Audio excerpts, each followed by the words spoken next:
The following is a Dowling Catholic Sports presentation on Iowa Catholic Radio. Our coverage of Dowling Catholic Sports is underwritten by Ashworth Vision Clinic, Construction Professionals, Dental Associates, Kemen, Mercy One, the Catholic Tuition Organization, Skeffington's Fromaware, Bozen the Florist, Northwest Bank, and Catholic United Financial. Thank you for supporting Iowa Catholic Radio. And good evening and welcome to Bates Field here on the campus of City High School in Iowa City, Iowa. Alongside the one and only Mark Scigliano, I'm Mark Amadeo. We're bringing you week 4 of the high school football season, and this is definitely the B team with Mr. Mandring and Coach Chido both out tonight. Mark Scigliano, thanks for sitting in. Oh no, I'm looking forward to this. I'll never be able to fill their shoes, but this is kind of exciting. Everybody's referring to us as Mark Squared, by the way. I heard. Yeah, we're now, Mark Squared. I understand you got you had limousine dropped you off right in front here. You just had to walk a few feet. I tried to get you the best. We're at the 30-yard line on the south end of the Bates Field, so a pretty good seat. I hope you like it. Yeah, these are great seats. It's only better when you're on the field. I mean, when you're on the field, those are the best seats in the house. These are the next best seats. Maybe, but the guy who brought you, he's over there sitting, watching his grandson hopefully play a little bit tonight. Yeah. And I don't think you want to sit next to him. No, Bobby's a good guy. He's easy to get along with. He's my new agent. He says he's my new agent, by the way. Yeah, I'm in a lot of trouble with that, I'm sure. Well, Skiggs, tonight we have Dowling and City High. Maroons with a record of 1-2. City High undefeated at 3-0. Number 5 Dowling, number 6 City High. City High's schedule probably hasn't been easy for them. They're 3-0. They've not allowed a touchdown this year. Hats off to them. And Dowling is trying to find their way. They're 1-2. Their second-string quarterback has led them for 2.5 games. And tonight it's a game in which the Maroons need a big road win in this contest, and also they're playing on a venue that's got a lot of tradition here in Iowa City. They're going to have a packed house here tonight, if you haven't figured out already, and they're going to try to rally their team to be 4-0. So Maroons have an uphill climb if they want to go back to Des Moines victorious. Oh yeah, it's Iowa City is bringing in a really tough defense. Like you said, they haven't given up a touchdown yet this year. They've got a pretty stout defense. It's going to be exciting. I'm excited to watch. I'm a defensive fan. I love defense. So I'm excited to see what their defense looks like. I'm excited to see how our offense has improved throughout the week, and it's going to be a fun game to watch. Well, for Dowling, obviously they're trying to get the hands of the playmakers, and what we saw against the Maroons the last few weeks, especially with Ankeny, is they put 9 guys in the box. They're forcing Dowling to pass. They're forcing their receivers to get off the line of scrimmage. They've been checking them hard, and it's all legal, but the Maroons have got to find an identity as far as establishing a run game to balance their pass. But now, if they can stop the run, and they're going to force you to pass, and that's the dilemma with the Dowling offense right now. Yeah, that's where we're having a little struggle with our identity of being able to move the ball consistently. It's going to be interesting. They're going to run a 3-man front, but they're going to be bringing those linebackers up. So they'll almost be in a 5-man front sometimes. They're going to have guys moving around. They'll have 9 guys within the box. They'll probably have at some points, I would not guess they'd have 10 guys within 5 yards of the line of scrimmage. They're going to say, throw the ball past us. All right. They know we can run. They know that's where our forte is. They're going to try and force us to complete more passes to open up the run game. And defensively, Dowling has been just tremendous all year. Obviously, they've had to defend against turnovers. Last week, 2 of Ankeny's touchdowns in the first half were a result of Dowling turnovers, and Dowling defense is put in a bad spot. But they have done a great job when they're not out there all the game. I look at the game against Waukee Northwest, and before that, Southeast Polk. They had some big plays in those games. Unfortunately, they haven't caused enough turnovers. City High has forced 5 turnovers this year. Dowling has only forced 2. They've recovered a fumble and they have an interception. And I think one or they were in the first 2 games, so they're looking to get their force some turnovers along with protecting the field, and that is the challenge tonight for them. Oh yeah, and you usually get into some turnovers once you get the other team a little bit tired, but unfortunately our defense has been on the field for so much longer that they're getting a little bit tired, and usually that's one of the things where our offense sustains drives, defense gets some rest, defense then is able to create some turnovers with the other teams, and that's where they're struggling because they're spending probably 2/3 of the time on the field, and they're getting pretty tired. So it's hard to create those turnovers, getting the other team tired when you're tired yourself. Right. Well, injury situation. I think Drew Wingett is back as a backup tight end. We've seen him involved with a lot of blocking as he has to catch a pass. But unfortunately, Ralston Rumley, who's the backup center and the backup defensive lineman, is out with an ankle injury tonight. And also one of the starting corners, Jared Rickey, is out for Dowling Catholic. and he's out with a stress fracture in his foot. So I'm not sure if he'll miss 1 or 2 games, but somebody has to step up. Next man in. Nobody's going to feel sorry for you. It's certainly not the folks here at City High, but that's the dilemma on the injury side for the Dowling team. Yeah, those are some key losses. They're not like the big names that you keep hearing on the radio, but those are key cogs in the whole Dowling offensive and defensive schemes, and those are important guys. And that's where it's going to be. The next guy has to step up. That's the mentality. You wait for your turn here. When you get your turn, you got to make the most of it, because the way injuries happen, you never know when that's going to be. You're listening to the pregame show here on Iowa Catholic Radio. We're live from City High School in Iowa City, Iowa, the mecca of college football. And I say that amongst some Iowa State fans that are here, but I think that was established last week. Skiggs at 6 in a row, and I know you kind of side with that Iowa State side with some of the guys that are in your neighborhood. Hey, you know what? I'm going to support my Cyclones every time. I still support Iowa when they don't play Iowa State, but I'm happy with both teams doing well and both teams going to good bowl games every year. I'll take that all day long. All right. That's good for the state.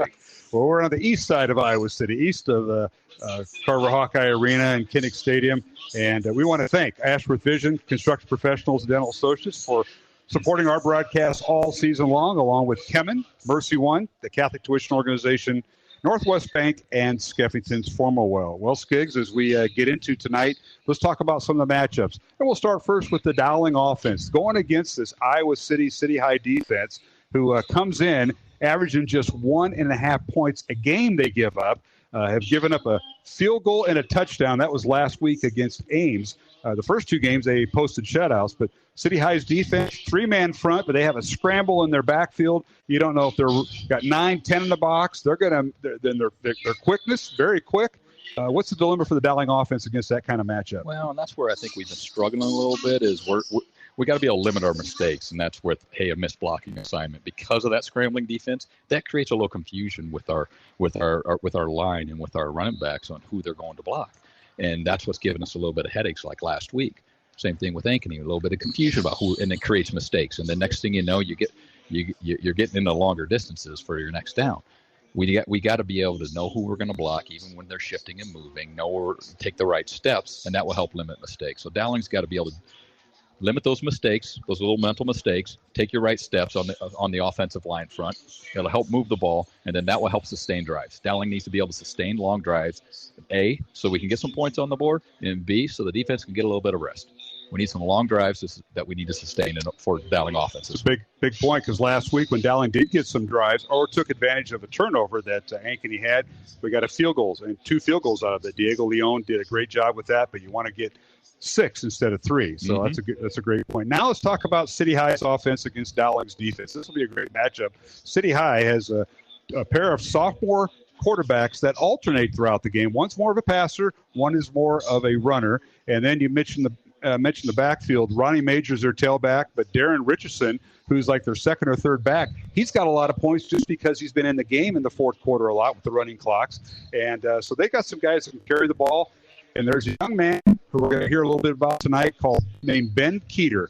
Outstanding 4-sport athlete. Wrestler is probably his forte, along with football, baseball. He does it all, and he wears number 32. Coach Wilson called him one of the best athletes that he's seen this year. And that even says a lot, because we've seen a guy named Wampa over at Southeast Polk in week 1. So Ben Keeter, number 32, leading this offense and the defense for City High. Your thoughts on the Dowling defense? Well, the Dowling, this is where with the Dowling defense, they're going to have to give some help to the corners, because they've got Keeter. They have also got Javon Harris, who's 6'3". Mm-hmm. So they've got some tall receivers. They do. And it's nothing against our cornerbacks. Our cornerbacks are good. They're strong. They're fast.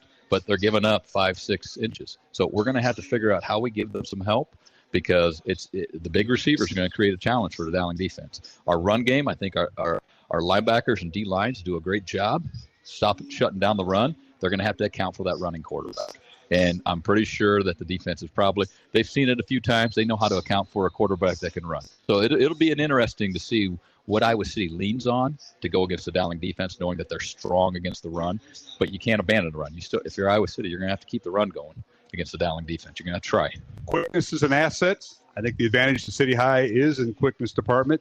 How will Dowling neutralize that? That'll something we'll watch not only in both offense and defense, but Skiggs also on special teams. And let's see how that all transpires.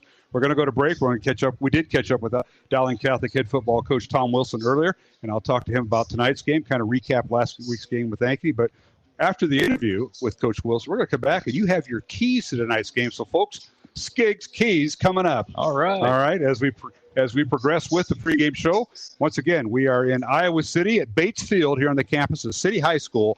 It's Dowling ranked 5th this week with a record of 1-2, taking on 6th ranked Iowa City High. They're 6th ranked, so it's a top 10 matchup. We'll be back with more as head coach Tom Wilson joins me here on the pregame show along with Mark Sangliano. I'm Mark Amadale, and you're listening to Dowling Catholic Football here on the Iowa Catholic Radio Network.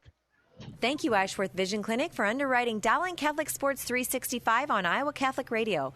Ashworth Vision Clinic online at ashworthvision.com. Ashworth Vision Clinic, 515-440-4610. Support for Iowa Catholic Radio is provided by Construction Professionals. Construction Professionals does remodeling and new construction. Construction Professionals is a Catholic family business built on a strong foundation. CPCustomHomes.com. Thank you, Construction Professionals, for supporting Iowa Catholic Radio. Support for Iowa Catholic Radio is provided by Dental Associates, addressing your smile needs and dreams. 515-225-6742. Des Moines-DentalAssociates.com. Thank you, Dental Associates, for your support of Iowa Catholic Radio. Support for Iowa Catholic Radio is provided by Chemin, a global ingredient manufacturer using science to transform the quality of life for 80% of the world with their products and services. Chemin, using science to transform the world. Chemin.com. Thank you, Chemin, for your support of Iowa Catholic Radio.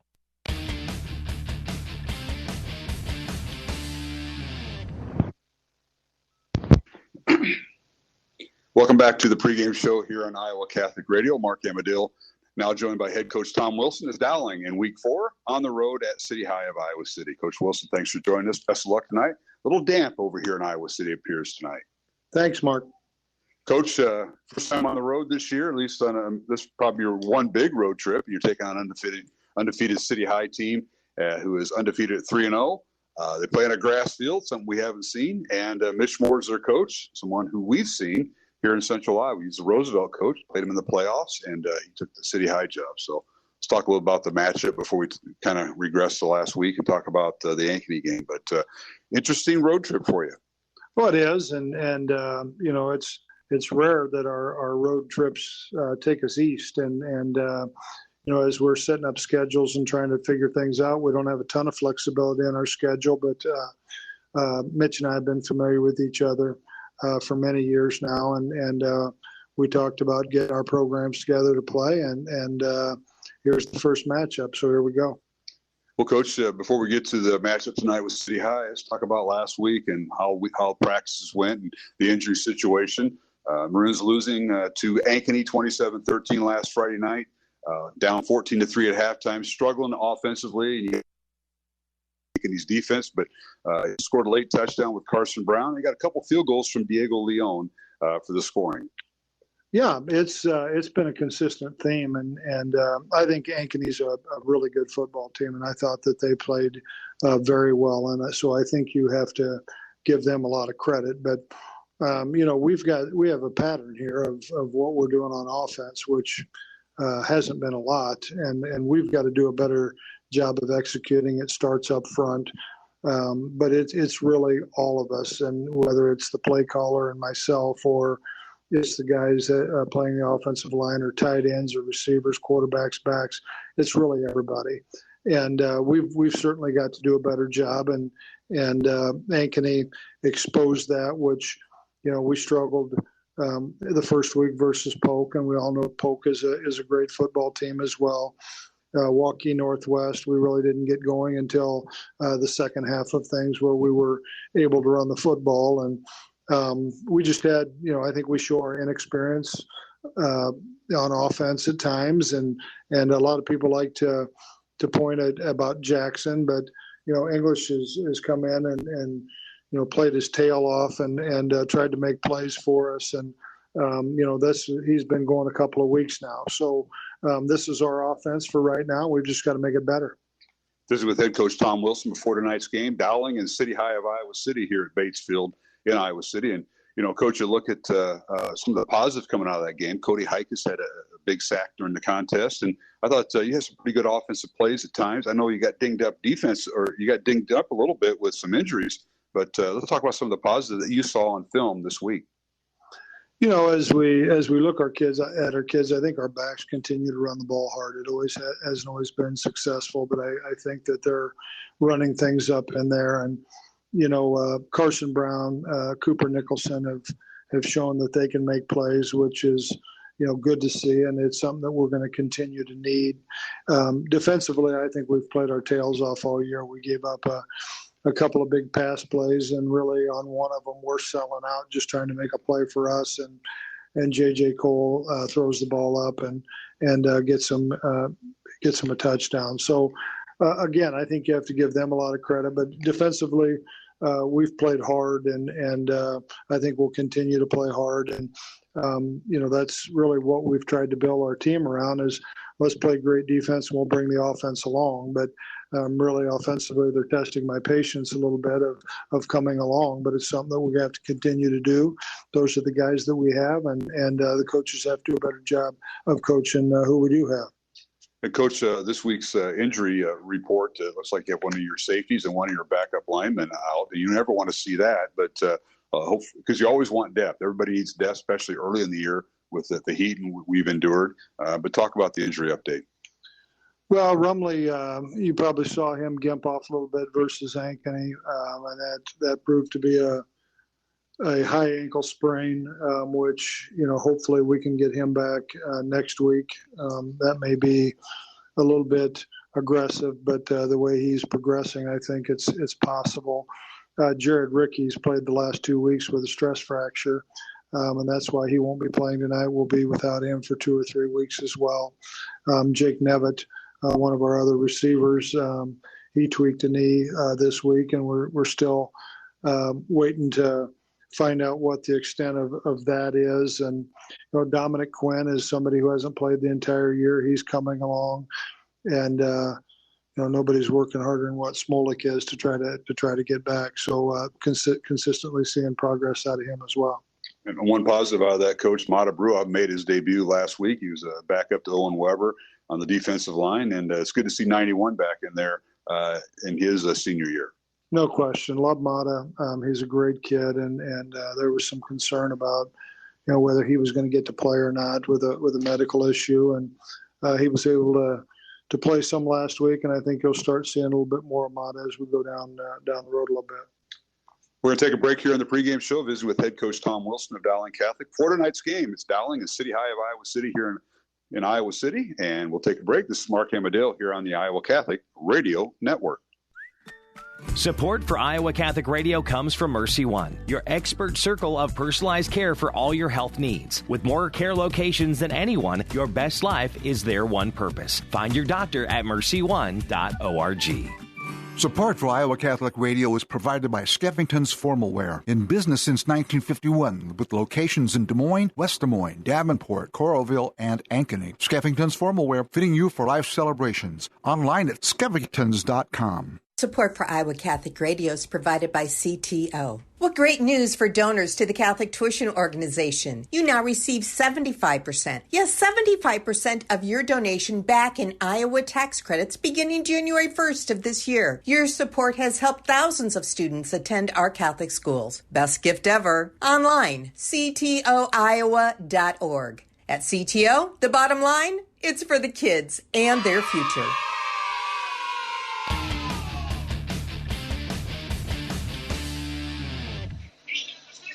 Show here on Iowa Catholic Radio. Mark Amadale, continue my conversation with head coach Tom Wilson of Dowling Catholic tonight. Dowling on the road at City High of Iowa City. It's week 4 of the high school football season. City High comes in with a record of 3-0. They're ranked 6th on the Radio Iowa poll. Dowling ranked 5th, the record of 1-2. And coach, that sets up the matchup. A City High team coached by Mitch Moore in his first year. We talked about a little earlier. They're undefeated. They haven't given up a touchdown. They haven't played the hardest schedule yet. This is probably their best team they're going to play in Dowling. It should be quite a matchup. I know you've had film and that to look at and get this game set up. But your thoughts on the matchup with Dowling and City High tonight? Well, it's going to be an interesting matchup, and as you said, that the competition that they've played is Liberty, Cedar Rapids, Jeff, and then they played Ames last week, and haven't given up a touchdown yet. You don't very often get into week 3 and that be the case, and going into week 4. But there's no question that they have talent. They play the game hard. They're physical. They force the action, especially their defense. They're going to pack the box, and there's going to be movements and blitzes all over the place, and hopefully our kids can be able to handle it. But I think they're a good football team, and they certainly have talent. We'll start with City High's offense. They have 2 quarterback system. They're both sophomores. As you mentioned to me off air, one's a runner and one's a passer, but they'll both be in there. Number 12, Drew Larson, and number 9, Quentin Tran. They call him QT. Those are the 2 sophomores that you'll see lead the City High offense. Talk about what they, what kind of offense they run and how the matchup goes for Dowling. Good athletes. There's times that they'll pack it in and try to run, and to be honest with you, that leaves some pretty good athletes one-on-one against your corners, which is a concern. And then there's times where they'll spread you out and either try to throw the ball or obviously run inside. Mentioned Tran, probably the more athletic of the 2. He scrambled a couple of times for big gains, some designed runs from him. So he's somebody that, is concerning, because I do think he's fast. And as you mentioned, Larson, they haven't thrown the ball a ton, but it seems like it's more of a tendency of when he's in the game, looks to be more of the pocket guy, not a real big guy at all, but adequate arm strength. And I think if they need to open it up, I think they can. They just haven't had to this point. And Coach, this is a City High team that'll play 4 kids that we know of that'll go both ways, start both ways. And one of them is number 32, who's probably one of the better athletes we're going to see. And this football's not his best game. I think he's a 4-sport athlete, and that's Ben Keeter, outstanding wrestler, who'll play both ways, either fullback, tight end, if you will, on offense, and linebacker on defense. He's impressive. He's we've faced some really good kids. If you look at the Division I kids at Southeast Polk, or Ankeny's obviously has talent as well. But Keeter rates right up there, to be honest with you, and they use him all over the place. It's basically you need to find out where 32 is at, and he's caught short passes and turned them into long touchdowns, and it seems like he makes just about every tackle. And they'll bring him off the edge some. They'll have him in as a Mike linebacker. He will get in a 3-point stance and play defensive end. On offense, they'll line him up as a fullback, as a wing, as a tight end, and split him out as a wide receiver. And so he's an impressive athlete, and as you mentioned, a 4-sport athlete and a phenomenal wrestler. And so he certainly has our attention, and I admire him. I think he plays the game really hard and plays it the right way. We're going to see another Iowa City connection. You ever heard Dan Gable? Well, his grandson, and his first name is Gable Mitchell, a 2-way player. He plays a linebacker and a receiver for him, and he's going to be good. So he's another one that goes in there. And then you get at the University of Iowa. They got I believe it's their equipment guy. Goodrich is his name. Well, he has 2 twin sons that play left and right tackle offensively. So the connection to Iowa City, it never ceased to amaze me with the University of Iowa, and certainly no doubt tonight. Gable Mitchell caught our attention. We've got a lot of wrestling fans, including myself, on the staff, and we were kind of laughing about that. But his grandson's a good athlete, and they wouldn't be starting 2 ways if he wasn't. But you'll see him at free safety, wide receiver. May see him playing a little bit of wing as well. And Coach, the Iowa City High defense, what kind of defense? How do they match up? It's kind of an interesting defense, and it's going to be hard for me to describe on radio only tonight because we don't have the TV coverage, but this will be quite interesting for your offense to decipher. Yeah, that's an understatement. It's a 3-man front. Their linebackers are going to be all over the place. There's times it may look like a 4-man front, but it's really the 3-man front personnel. I expect them to crowd the box and dare us to throw the ball. And then we're going to have to make plays in the passing game as well.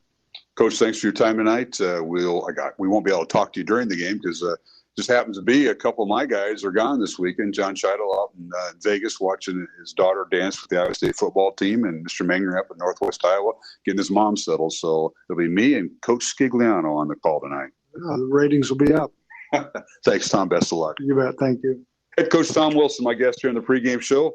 And we'll take a break. It's Dowling and City High of Iowa City. And coming up, Mark Scigliano will rejoin me with the broadcast tonight from City High here in Iowa City on the pregame show on Iowa Catholic Radio. Help spread the word about Iowa Catholic Radio. Planting a yard sign is a simple way to introduce others to Iowa Catholic Radio. Stop by our studios at 2900 Westtown Parkway, Suite 220 in West Des Moines, and pick up your Iowa Catholic Radio yard sign today. Support for Iowa Catholic Radio provided by Northwest Bank. Commitment you can bank on. Northwest Bank is a community bank serving Iowa and Nebraska. NW.BANK. Thank you, Northwest Bank, for supporting Iowa Catholic Radio. Did you know you have a choice in your child's education? Smaller class sizes, dedicated teachers, a sense of community, and a caring learning environment. Whether it's in the classroom or at home, Diocese of Des Moines Catholic Schools deliver the best value in education, and we offer tuition assistance to help you afford it. Learn more about how the Catholic schools in the Des Moines Diocese might be the right choice for your child. Visit dmdiocese.org/schools.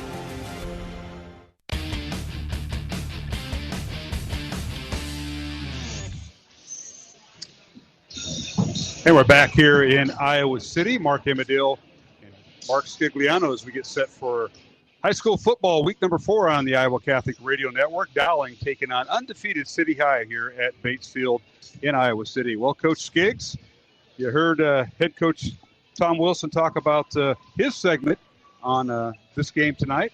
Obviously, the rain has not followed us here. We had a threat of rain throughout the week, and then it kind of started to die out. There was rain in the area, but beautiful night for a high school football.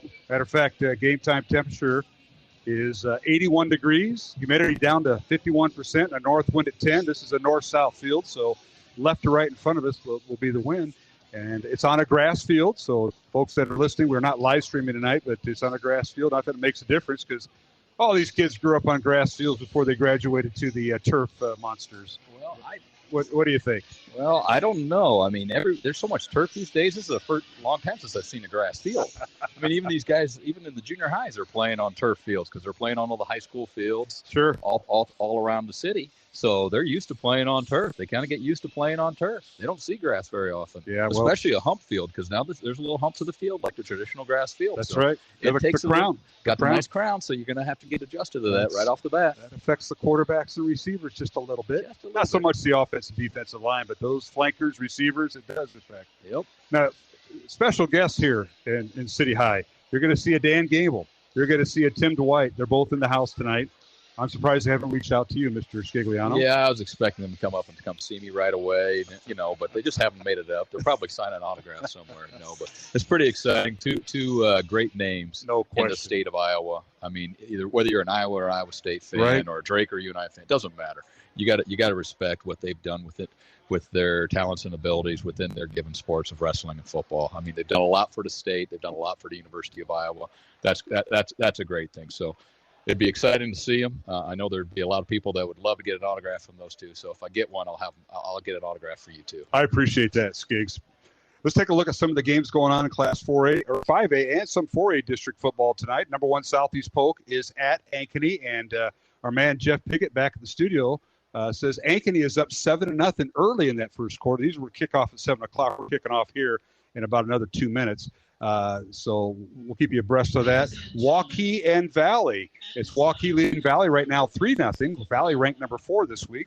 And then 7th-ranked Urbandale is at Roosevelt, that game at Drake Stadium. And both the Waukee Valley game and the Roosevelt Urbandale game are televised on the stream at CISN.TV. Other games has Waukee Northwest at number 8 Johnston. Ankeny Centennial traveling up to Cedar Falls, taking on the 9th-ranked Tigers. Other games has Ames at Des Moines East. Perry is at Hoover. Webster City at Mason City. Des Moines North at Waterloo East. And Des Moines Lincoln at Carlisle, along with Ottumwa at Burlington and Fort Dodge, 6th-ranked in 4A, taking on and traveling to Marshalltown. Now let's go to our keys to the game, sponsored by Catholic United Financial, providing life insurance, Medicare supplement insurance, retirement annuities, and much more. Online at CatholicUnitedFinancial.org. Mark Scigliano, your thoughts and your keys. All right, let's start off with Dowling. Keys of the game for Dowling is going to be they're going to have to stay ahead of the chains. They can't get behind, have second and long, third and long. They're going to have to get some good yardage on first down, sustain drives, and wear on the Iowa City High defense. Iowa City High has guys that play both ways. One way to slow them down on offense is make them work hard on defense. So we're going to have to sustain drives to score points. We need to score some points on some long drives, but secondly, help wear them down. All right. Next thing, we need to limit penalties and turnovers. It's putting our defense in some difficult situations. We got to limit the amount of penalties and turnovers that we commit on the offensive side of the ball. And the last key for Dowling, got to get off to a fast start. We can't keep playing behind every game and thinking we're going to come back and win it in the second half. We got to get off to a good start.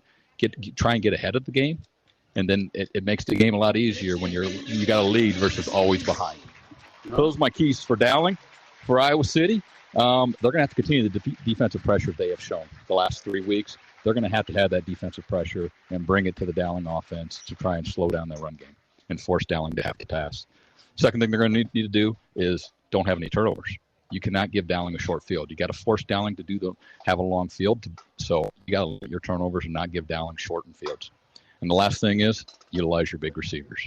They've got Javon Harris and Ben Keeter that are two big, tall, 6'1", 6'3" receivers. You're going to want to utilize those guys. They're going to be very helpful in helping you move the ball. So those are the keys for Iowa City High. There you go. The keys to the game presented by Catholic United Financial, providing life insurance, Medicare supplement insurance, retirement annuities, and much more. Online at CatholicUnitedFinancial.org. Alongside Mark Scigliano, I'm Mark Amadale. We're live here at Bates Field on the campus of City High School in Iowa City with our pregame show. It's Dowling Catholic, ranked number 5 with a record of 1-2 on the road here in City High School with a record of 3-0. They're ranked number 6. We're going to take a break, and we're going to come back with the start of tonight's game. But first, a word from Dr. Dan Ryan, the president of Dowling Catholic High School, and Father Ryan Andrew with our pregame prayer here on the Iowa Catholic Radio Network. Hi, this is Dr. Dan Ryan, president of Dowling Catholic High School. Welcome to another season of exciting Dowling High School football. We are proud to be partners with Iowa Catholic Radio, not only broadcasting football, but also being partners in preparing Christ-centered leaders for life. Go Maroons! Hello, my name is Father Ryan Andrew, and I'm the chaplain at Dowling Catholic High School. Let us pray for the coaches, players, and trainers for this athletic competition. In the name of the Father, and of the Son, and of the Holy Spirit, amen. Heavenly Father, we thank you for all your gifts. We ask you to bless all those involved in this athletic competition tonight. We ask that you keep them safe and that they all show good sportsmanship. We ask this through Christ our Lord. Amen. All holy men and women, pray for us. In the name of the Father, and of the Son, and of the Holy Spirit. Amen. Listener-supported Iowa Catholic Radio, 1150 AM KWKY Des Moines, 94.5 FM K233BT Des Moines, 88.5 FM KIHS Adel, 90.9 FM KLOX Creston. Dowling Catholic! Dowling Catholic! Yeah!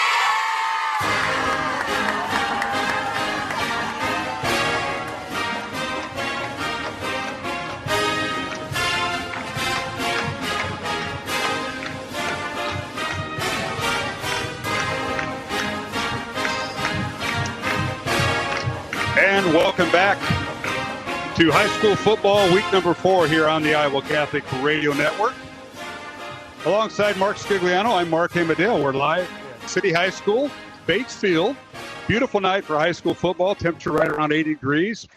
Some high clouds, but the rain is held off, and we're getting set for kickoff. The City High School marching band on the field, so we'll have our national anthem coming up. And Skiggs, we got some shout-outs. We have some people back in Central Iowa you want to say hello to, and so do I. Oh, yeah, I got to say hello to my wife. She said, do not mention the family, but I've got to say hello to my wife.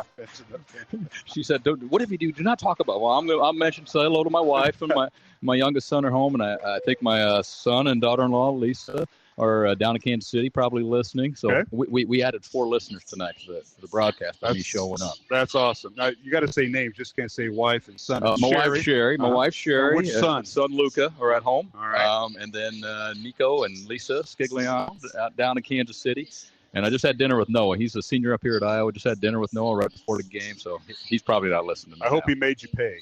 Yeah, we made Bobby Cataldo pay. That's even better. Yeah, and he's even over better. there giving us some business across the field. I'm sure he's up there. I'm sure he is. With the Dowling fans located on the east side here on this north-south field. And shout out to Matt Mandering. He's back up in northwest Iowa this weekend, assisting his mom with moving. And want to give Matt and his wife Lisa a shout out. Safe travels to them and their family. And, of course, our sideline reporter, John Scheider, we won't have a sideline guy tonight. He's out in Las Vegas. His daughter, but his wife's out there too, but his daughter's dancing for the Iowa State football team. And he's out there enjoying the weekend. UNLV and Cyclones tomorrow night late here in central Iowa. Oh, yeah, he sent me a text. Looks like he's having a nice beverage in the sports book, listening to the game, cheering on our Maroons tonight. Hopefully we get a nice W out of this. But, yeah, he's in the sports book. That drink that you showed me that he sent you, it looks like it's the same color as City High's uniform tonight. Yeah, red. It was very red. I think it was non-alcoholic, though. I'm sure it wasn't. All right, we're going to listen to the City High School Marching Band as their presentation of the national anthem. We thought we'd have a 7:15 kickoff. Apparently, they're going to move it back a little bit. The freshman game, if you are wondering, the Dowling freshmen defeated City High of Iowa City in game 1 of our doubleheader. And they're playing their fight song first. Fight song first, so we got a little more time. But I say the freshman coach, we're still going to have head coach Claude Wilkins, the Dowling freshman coach. He'll be our guest here at halftime tonight. But his team, a 42-6 win over City High in the good old preliminary game that we haven't seen a whole lot of this year, Skiggs. I kind of miss those where we had freshman or sophomore games before varsity games. It's kind of fun and exciting. Exciting for the kids. They get to play in it, playing on Friday night lights right before varsity. Yeah. It's a pretty neat experience for the freshmen probably to be up here playing before the varsity game. Doesn't happen very often anymore. They'll be doing that next week at Dowling's homecoming, as there'll be a freshman game preceding the varsity game against Council Bluffs Lincoln, who, by the way, is 3-1. They won last night, and they bring a 3-1 record to Valley Stadium next week at Dowling's homecoming. But a freshman game, the varsity game will start at 7:30. That'll be our last late start. We'll be back to 7 o'clock after that. So freshmen at 5 and the varsity at 7:30 next week, Skiggs. Does this mean us chain gang guys have double duty next week? You know, you do. And let's talk about that as we're waiting our national anthem to be played. Our thoughts and prayers with Mr. John Balducci, who I understand may be making an appearance next Friday night, from what I hear. He's going to try and get back in action, which is good. It's fun. John's a lot of fun to be around. He was taken out of a game by a play that went out of bounds. And I believe the quarterback was related to the guy who drove you here. Yeah, right? Yeah, Dante's the one that actually took him out, but he had a little shove on it. Well, Balducci is a tough guy, and John, our thoughts and prayers with your rehabilitation. Kind of messed up his shoulder a little bit, his knee, but his heart's always in the right place. Oh, yeah. And now our national anthem performed by the Iowa City High Marching Band.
And our national anthem being performed by the City High of Iowa City marching band before tonight's game between Dowling Catholic and the Little Hawks of City High. Mark Amadale, Mark Scigliano back here at Bates Field on the campus of Iowa City City High. And let's take a look at the Class 5A weekly top 10 provided by Radio Iowa. Number one ranked team in Class 5A is Southeast Polk. Right now they are behind 14-0 to Ankeny, who comes in at number 3 this week. So quite the game going on up in Ankeny tonight with the Hawks leading Southeast Polk. Cedar Rapids Kennedy is 2. As I mentioned, Ankeny 3rd. Valley is at 4th. And at number 5 is Dowling Catholic. 6 through 10 has City High of Iowa City at number 6, Urbandale, Johnston, Cedar Falls, and Sioux City East in the top 10 in Class 5A football. Now, Mark, rankings are great. They're, something that you always want to be mentioned in the top 10. That means your school and team get mentioned, but they really mean nothing because it's about making that playoff run. And tonight, before we go to break, before kickoff here, it's important for Dowling to get this road win because Maroons are 1-2. You play a 9-game regular season. That's what you're based on, and they can't get too far behind this 8 ball. And if they go back 1-3, they got to really have an uphill climb. Yeah, this is where it's a good test for us. We got to perform on the road because we're going to be on the road when it gets to the playoff times. I mean, all things working out well, we make it to the playoffs. We're going to have to be on the road, so we're going to have to used to get playing on the road, and we're going to have to get playing against big crowds that want to see us be knocked out of playoffs early. So this is a good test for us early on. Backs are against the wall. We're on the road. Very big crowd. It's going to be a tough team. It's good. It's a good test for us. See how we respond to this. By the way, I got a few more shout-outs. I got like 10 Get 'em texts. out. I got 10 texts about what about me? Oh, sure. Oh, yeah. So hey, we got lots of listeners listening. We got the Sheltons, we got the Sarcones, we got the Reinhardts, we also got the Aggies, and I can't forget my brother, my mother, my mom Audrey, my nieces or nephews are listening too. So, and hopefully Bronte is up at UNI, but he better be getting prepared for the UNI game tomorrow. How do you like the light show? They turned the lights off. They got this great light show going on as they introduce their team here at City High. It's awesome. I'm excited. This is great. This is a great atmosphere, great night, great field. This is going to be a blast. That's right. And we want to thank all the folks here at City High School, including their head coach, Mitch Moore. I had a chance to visit with him yesterday and got some information out of him. We also want to thank their athletic director, Phil Hansen, who does a great job. It's a busy night here in game night, and his assistant, Ellen Liadino. So we appreciate everything they do. We're going to take a break as we're a little delayed with kickoff here, as we're going to look for a 7:30 kickoff, a little bit after. So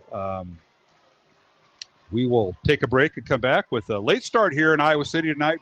Beautiful conditions for a game. 81 degrees, humidity at 51%, north wind at 10.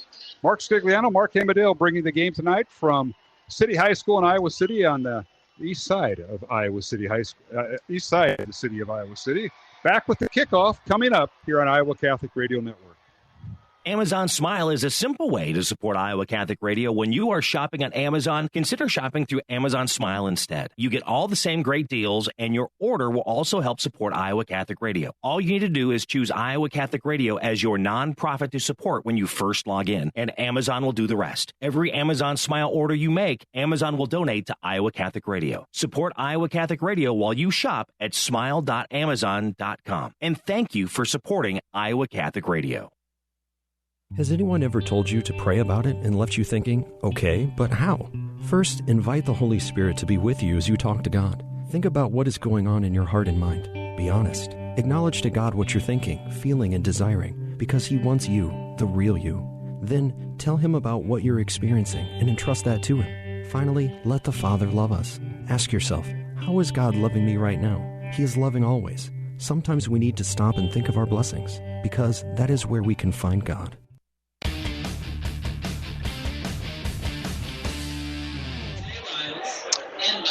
And we're back here in Iowa City, here at the campus of City High School. And Mark Amadale, Mark Scigliano, some of the pregame introductions going on as we have a later start than what we thought we'd have. The Dowling freshmen winning handily tonight, 42-6 in game one of the doubleheader here. And they got done at 6:45. I think, well, a half hour, we'll have kickoff now. They moved it to a 45-minute warm-up. And we're going to kick off here momentarily. City High, the home team, Mark, with their black uniform, all black uniforms, silver helmets, and the red numbers and trim. Dowling in their road white uniforms with maroon numbers and maroon pants with their white helmets. So the Dowling fans are on the far side, and City High fans, the Little Hawks, are right here in front of us, and we got a pretty good-sized crowd here at City High School for this contest. It's pretty packed here on the City High side. Yeah, it's good we're not on the Dowling side. They might be turning around and throwing things into the window at me. Got lots of fans over there tempted to throw things at me into the window. So it's good we're over here on the City High side. I'll echo that. There's too many people over there that know too much about us. That's probably not a good fit. Hey, we want to thank our friends at Dental Associates, also construction professionals, Ashworth Vision, and Kemen. And reminder that the Iowa Catholic Radio Carathon begins this Monday. It'll be Monday through Friday next week during business hours. We'll have all our shows, and you can pledge your support to Iowa Catholic Radio. It is tax deductible, and there'll be phone. You can do it online at iowacatholicradio.com, or you can call in during business hours at 223-1150. That's 515-223-1150. And I will have to make my pledge next week. I will look forward to making my pledge next week, I should say, and looking forward to that. Looks like City High is going to receive. Dowling won the toss and deferred, so City High will go right to left. They'll have the end zone to the south to defend, and Dowling and Diego Leon will kick off. And, do not call tonight. Studio producers Jeff Piggott said, no, don't make your pledges tonight. You can do it online tonight, but you can't call. Yeah, because I think we're on the phone line, I believe. So, Skiggs, we're going to see the City High offense out there, and we're going to see which quarterback will get the start. They share the quarterbacking duties. That'll be interesting. Drew Larson, who is mainly a passer. He's only run twice for 3 yards, but Quentin Tron is the running quarterback. He's got 118 yards and a touchdown on 10 rushes. So we'll see who Coach Mitch Moore in his first year here at City High puts out there. And Diego Leon addressed the ball at the 40, run away, high end-over-end kick, and it is fielded by City High at the 1 yard line. On the return, along the right side, across the 20, and hit, dropped immediately is the kickoff returner, number 23, Jamari Newsom, and he was hit like he ran into a wall on the opening kickoff. Yeah, Mark, I think that was actually number 29, Ronnie Major, that ended up it. His numbers look pretty close up here, but Ronnie Major brought that back. And clear the smoke. Yeah, I was going to say, we have some smoke in front of us. They're grilling something, but there's a nice run back by him. City High will keep Major out there. He'll be at one tailback spot, number 32. They line up in a one-back formation, and the give by their quarterback, Drew Larson, who gets to start. The passing quarterback gets to start, and an off-tackle play to the right side gets across the 30 up to about the 32-yard line for City High from their own 28. And they'll be marked just between the 32 and 33-yard line, so it'll pick up a 4. Looks like they got Joey Bauska now in the backfield. Yeah, they're going to run 3 different backs back there, Major, Bauska, and Richardson. And here's the snap. Read option. The quarterback will keep it, and that's Larson. He's hit and dropped right at the 45-yard line. It'll bring up 3rd and short for City High. And that's something you don't see. This quarterback, Larson, doesn't usually run the ball. That's only his 3rd carry of the season. He wasn't hesitant about pulling it and running it, and looked pretty darn good running it. It'd be interesting to see the actual running quarterback, see what he looks like. Careful what you wish for. Yeah. So it is 3rd and 2 for City High. They go right to left, south to north here at Bates Field. No score of the opening kickoff. Late start here in Iowa City between Dowling and City High of Iowa City. Long huddle this time for City High. 8 left on the play clock. Quarterback breaks the huddle. It's Larson with 3 receivers to the right, 1 back, and that's Major. They give us a Major, and he puts his head down. He's near a first down. Looks like he might have got it there, Mark. He's right on the line. The linesman says he got it, and it is first down, City High. And they give the football to Joey Bauska. Yep, looks like our whole defensive line was in on that tackle.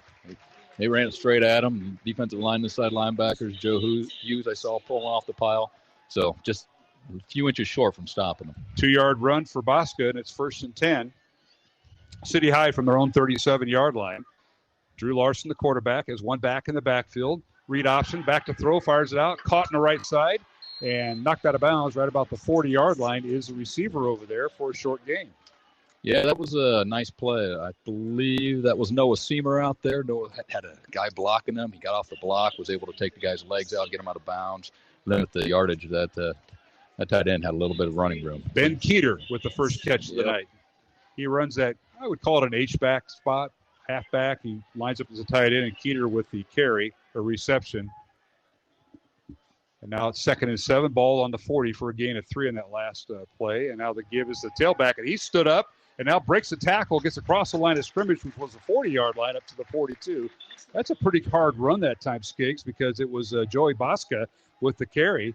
And Bosca's a senior, but he doesn't weigh a whole lot, 5'8", 170.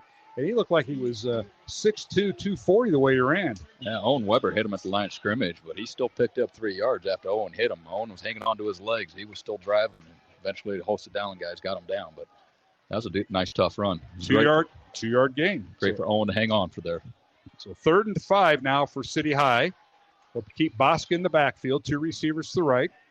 City High going right to left in their all black uniforms with red numbers and silver helmets. Back to throw is Larson, fires it near side. He's got a man open, but he underthrew him at the Dowling 40-yard line, out of bounds, incomplete, as Kellen Shimon was the man on coverage for the receiver for City High, and they'll bring up 4th down. Looks like that was to Keeter again. They're going to go to him, aren't they? They're going to utilize him quite a bit. And but we had great coverage on that play. Shimon did a nice job staying with him.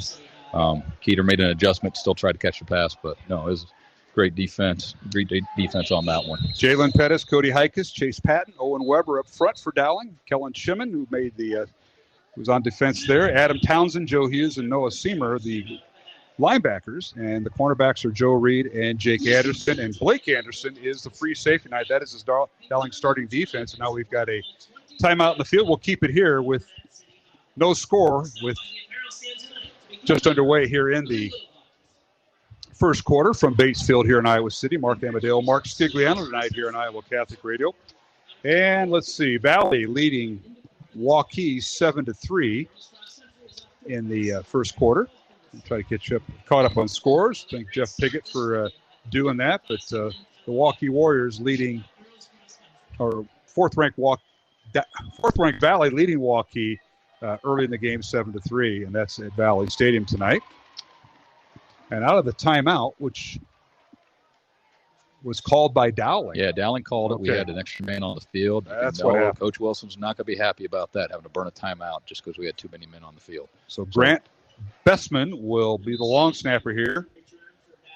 And Congolo Mengwabe will be the punter. He stands back at his own 32 and gets it away. And he angles it on the right side. It's fielded by Dowling at the 30.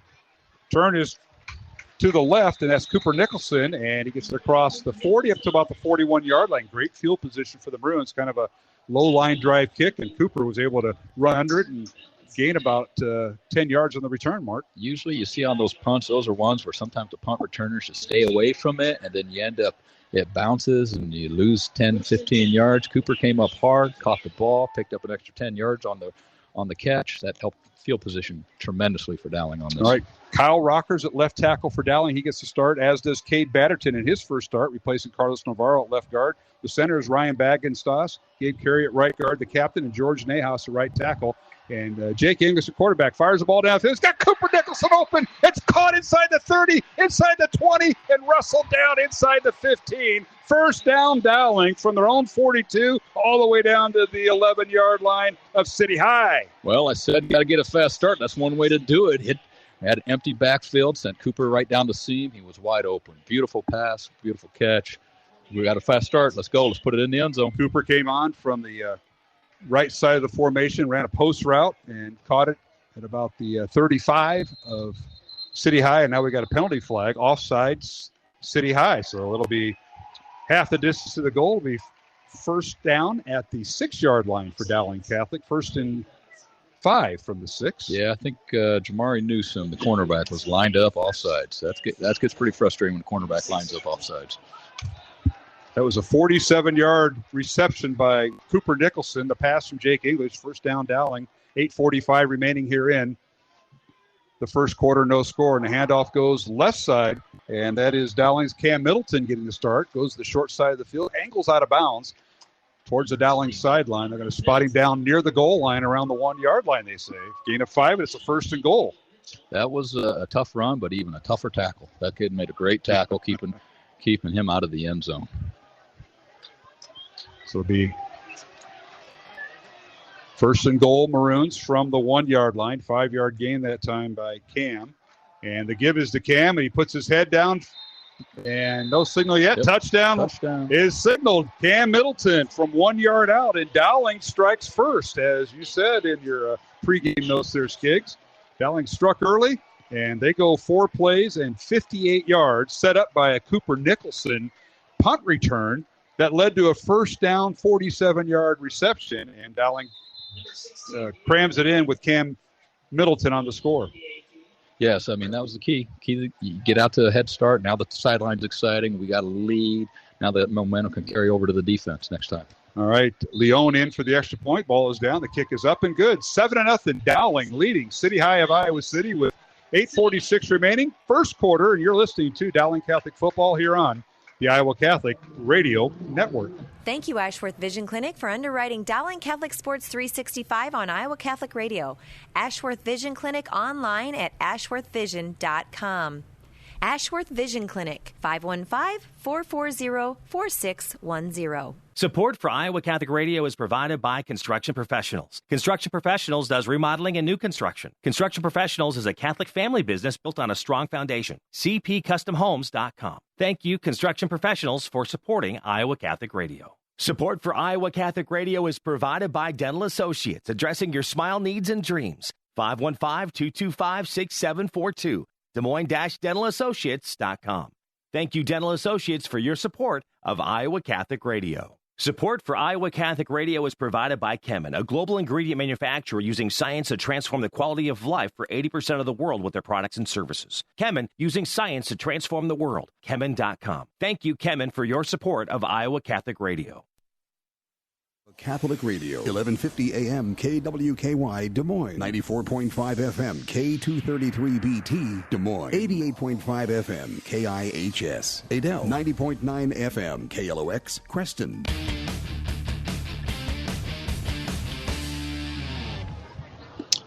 Hey, we're back here in Iowa City. Dowling leading City High 7-0, and now the kickoff by Diego Leon, and he drills it in the end zone. Touchback. It'll be 1st and 10 City High from their own 20-yard line. Alongside Mark Scigliano, I'm Mark Amadeo.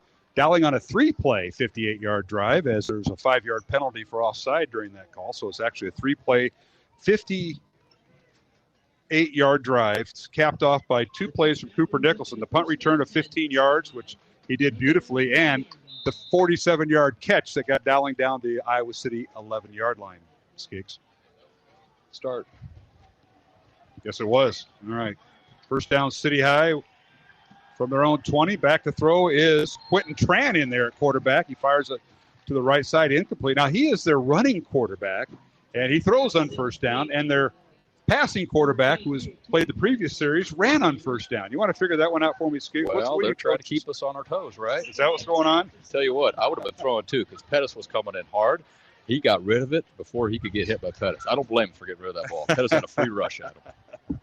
Pass is incomplete to bring up second down for City High on their own 20-yard line. They're going right to left into that north wind tonight at 10 miles per hour. And the read option they give us to the tailback. It's a matter of which one's in there. Kind of like Dowling, they interchange their tailback sometimes within the same series. And it looks like it's number 20 and 29 Major may have been the ball carrier. Yep, and Cody Hikus on the tackle there. Kept him to a short gain. That's a nice tackle by Cody. And they'll give him a gain of 2, so they'll bring up 3rd and 8. 3rd and long now for City High. Quarterback is Quentin Tran. They're both sophomores. Here's the snap. Low snap. Tran picks it up, fires the ball downfield. The ball is tipped and caught. First down, City High. Dowling defender got way up there, Mark, and almost had it deflected. And a nice catch that time by John Klosterman, who is listed as a tight end on their formation. So first down there. Didn't see which Dowling defender. It was Joe Hughes that was there. And a loose football as City High runs the football. And it was Hayden, the ball carrier. And I think he coughed it up. And they say Dowling's got it. Dowling's got it off the fumble. After the first down by City High, a fumble. I'm trying to see. It looked like Carson Hagan came up with that ball, I think. I thought I saw him coming out of the bottom of the pile with that ball. They went to a quick snap. They didn't waste any time. They didn't even wait for the change to get set. They were snapping the ball, and luckily the defense was ready to roll. Dowling takes over on the City High 35-yard line. That is just the second fumble recovery this year for the Dowling defense. So it's first down Maroons. Dowling will work out of the pistol offense. Here's English back to throw, looking over the middle, and he overthrew everybody. Incomplete. It was Cooper Nicholson who had one-on-one coverage with the safety that time. Jamari Newsom is listed as a cornerback. Incomplete. Yeah, Dowling came out. We're throwing the ball right off the bat on first down. We had to. Well, we're starting from the 35. They're 35, so that helps. That helps. But you look at the defense for City High, 9 in the box. Yep. With man-to-man coverage on the outside. They have 10 guys within 5 yards of the line of scrimmage. They are cramming it in. Now they flip-flop Jalen Thompson. He's a tight end on the left. 2 receivers right, pistol formation Dowling. English the quarterback, awaiting the snap from Bagenstoss. He gets it, and the give is to the tailback and getting outside. A penalty flag down, and the ball carrier is tripped up, and that is C.J. Phillip in there for the first time. And he gets all the way down to the 22-yard line, but this may be coming back. Yeah, they did a nice job clogging up the middle. Obviously, they had clogged up the middle. CJ read that, bounced it outside. Unfortunately, that was a mistake of the mistakes we got to stop having is holding penalties. The 13-yard run is wiped out. Penalty flag, holding on Dowling. I didn't get a number on who the hold. Somewhere on the offensive line somewhere. Yeah, and they're usually pretty good. The field, the mic is working. We can usually pick that up. Our officials tonight. Mike Vint from Marshalltown. Eric Kennedy is our umpire. Myron Lynn is a linesman. Dirk Royals is our other line judge. And back judge is David Forsythe. So those are our officiating crew for tonight. So Dowling now back at their own, or the Iowa City 45-yard line. That was a costly penalty of 23 yards by Dowling where the time CJ was tackled. Here's the snap. And the give right up the gut. And Phillip gets loose, and he's going to be corralled. Picks up a few yards down near the 42-yard line. He'll pick up 3, but he almost broke it and picked up where the original line of scrimmage was. Looks like Alex Knudsen made the tackle for Iowa City High. That was a good job because if he didn't tackle him, CJ would still be running. He had an open lane to the outside. Yes, he did. Broke that tackle. Gained it 2 that time for CJ Phillip. He had a 13-yard run wiped out on his first carry. So it is 3rd and 17, Dowling on the 42-yard line of City High. Back to throw English. Has time. Lost it downfield, and he threw it out of bounds incomplete at the 20-yard line. One-on-one coverage with Carson Brown. And Dowling now will be forced to punt. Yeah, they had their safety over there. Number 8 was over the top. So if he would have tried to even keep that anywhere near in bounds, that was going to be a guaranteed pick. So City High stepped up on their defense, get the ball back for their offense after turnover. So it was a good job by City High's defense on this round. Certainly was, as Dowling did not take advantage of a turnover. Yep. And now punting unit in. Carson Hagan will snap. He wears number 51, a 6'1", 220-pound junior. He'll snap it to John Cole, who snaps it behind him. And now Cole's got to pick it up. And he's going to get hit and drop back at the 35 of Dowling. So tough break for the Maroons on special teams as Cole can handle the snap. And City High will take over in Dowling territory with 6:53 to go. So both teams now with the turnover here, Mark. Yeah, that's a huge field position change. Big time. That's the type of stuff that's kind of kill us a little bit. Looks like John Klosterman, the one that went down there and covered up the punter on that one for Iowa City High. It's just an unfortunate break for us. Now the defense has got to step up. Well, Cole did his best to pick it up, and he looked to run, and then he was swarmed under and kept the football. So now City High with the ball on their own on the Dowling 26. The give is to the tailback, and that's Joey Boska, who's got more of the carries out of that 3 running back tandem that they use, and he picks up a yard down to the Dowling 25, but he's 2nd and 9. Yeah, he slipped a tackle in the backfield. I couldn't pick up who did, but then Townsend got him, kept the run to a limit of 1. So Townsend did a nice job filling the hole. So gain of 1, will bring up 2nd and 9 for City High. Let's see, they're going to alternate quarterbacks. So their other sophomores in there, Drew Larson, the passing quarterback, and now penalty flags down. And that Bauska, the ball carrier again, and he takes it up over center, then tries to cut up the left hash, and he's brought down, but a penalty out there on this play. Yeah, Shipman made a nice tackle on that one. It's be interesting to see what this looks like. It's a holding call. Yep, it's a holding call. Yeah, Mike Vince says holding on City High, and they're going to mark it from where the penalty flag is at, which is the 30 of Dowling. Check that, the 20 of Dowling. So it was a gain of 5 that was wiped out by City High. And that'll move the ball back. I didn't get a number on the hold. It was somewhere in the interior on the line down the field. They were down the field on the hold, so. Tell you what, the Iowa City High running backs are running nice and hard. They're usually running through that first tackler. So yeah, they got some good, tough running backs. They keep bringing them. Now back there is Darren Richardson. He is their leading rusher this year, and he's like the third running back. He's in the backfield with the quarterback, Drew Larson. And now we've got a timeout, City High. So we'll take a 1-minute break with the score. Dowling 7, City High of Iowa City nothing. It'll be 2nd and 14, City High from the Dowling 30 when we return here on Iowa Catholic Radio. Support for Iowa Catholic Radio comes from Mercy One, your expert circle of personalized care for all your health needs. With more care locations than anyone, your best life is their one purpose. Find your doctor at mercy1.org. Support for Iowa Catholic Radio is provided by Skeffington's Formal Wear, in business since 1951, with locations in Des Moines, West Des Moines, Davenport, Coralville, and Ankeny. Skeffington's Formal Wear, fitting you for life celebrations. Online at skeffingtons.com. What is the best gift ever? Giving a Catholic education is at the top of my list. Your contribution to CTO helps families send their children to our Catholic schools who otherwise could not afford it. In giving to CTO, you receive the best tax credits ever. Pledge or donate online at ctoiowa.org. The bottom line, it's for the kids and their future.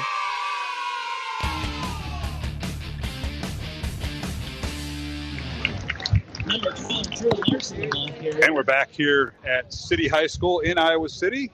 Mark Amadale, Mark Scigliano, 5:40 remaining here in the first quarter.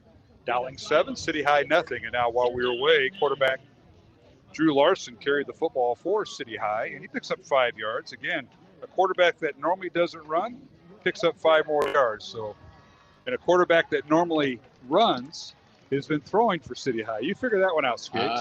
I'm at a loss.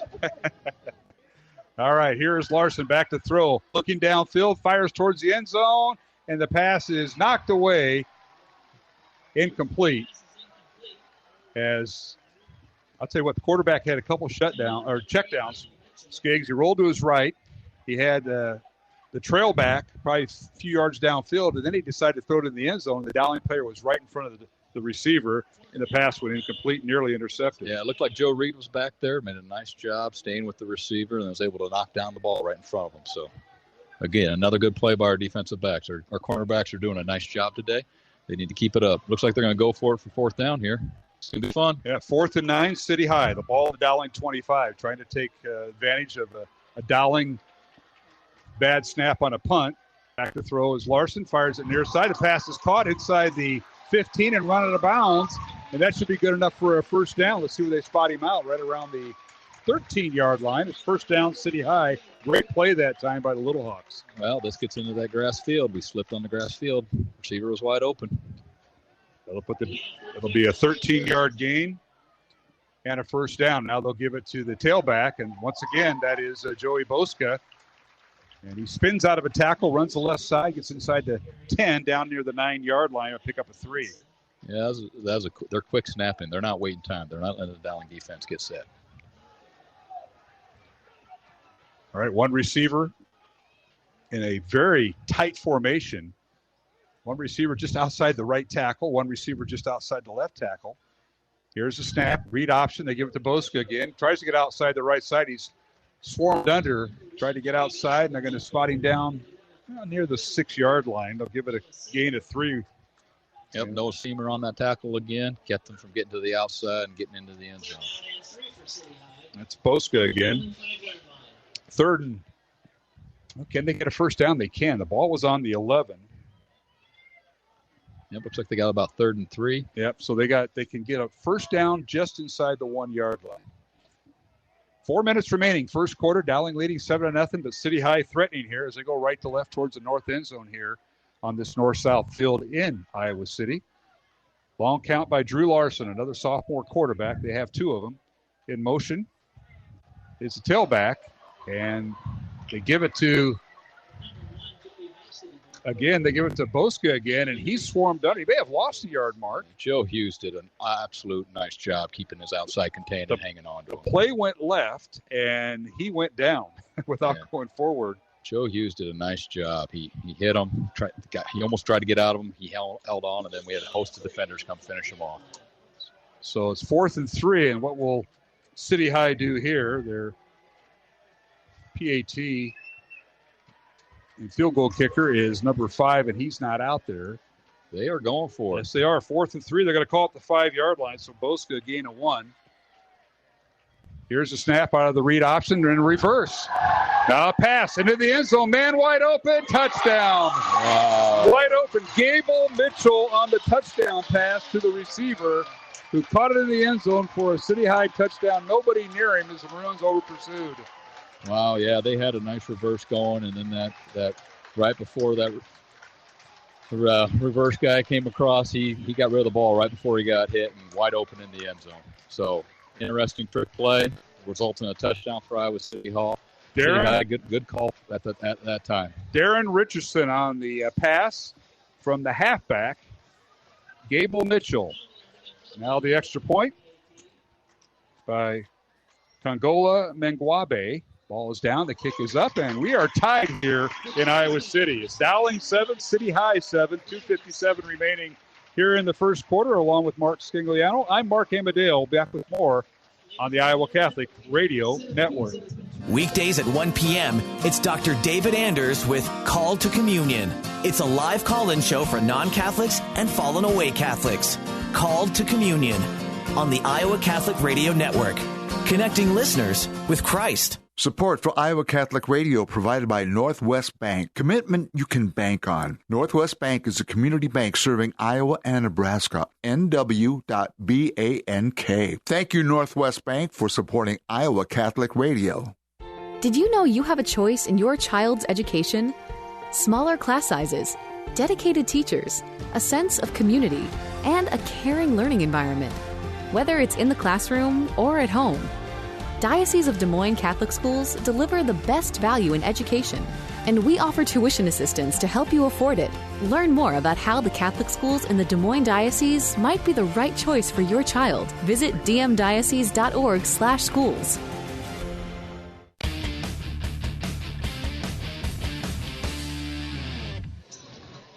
And we're back here in Iowa City alongside Mark Scangliano. I'm Mark Amadale. Friday night high school football, and we're tied up 7-all.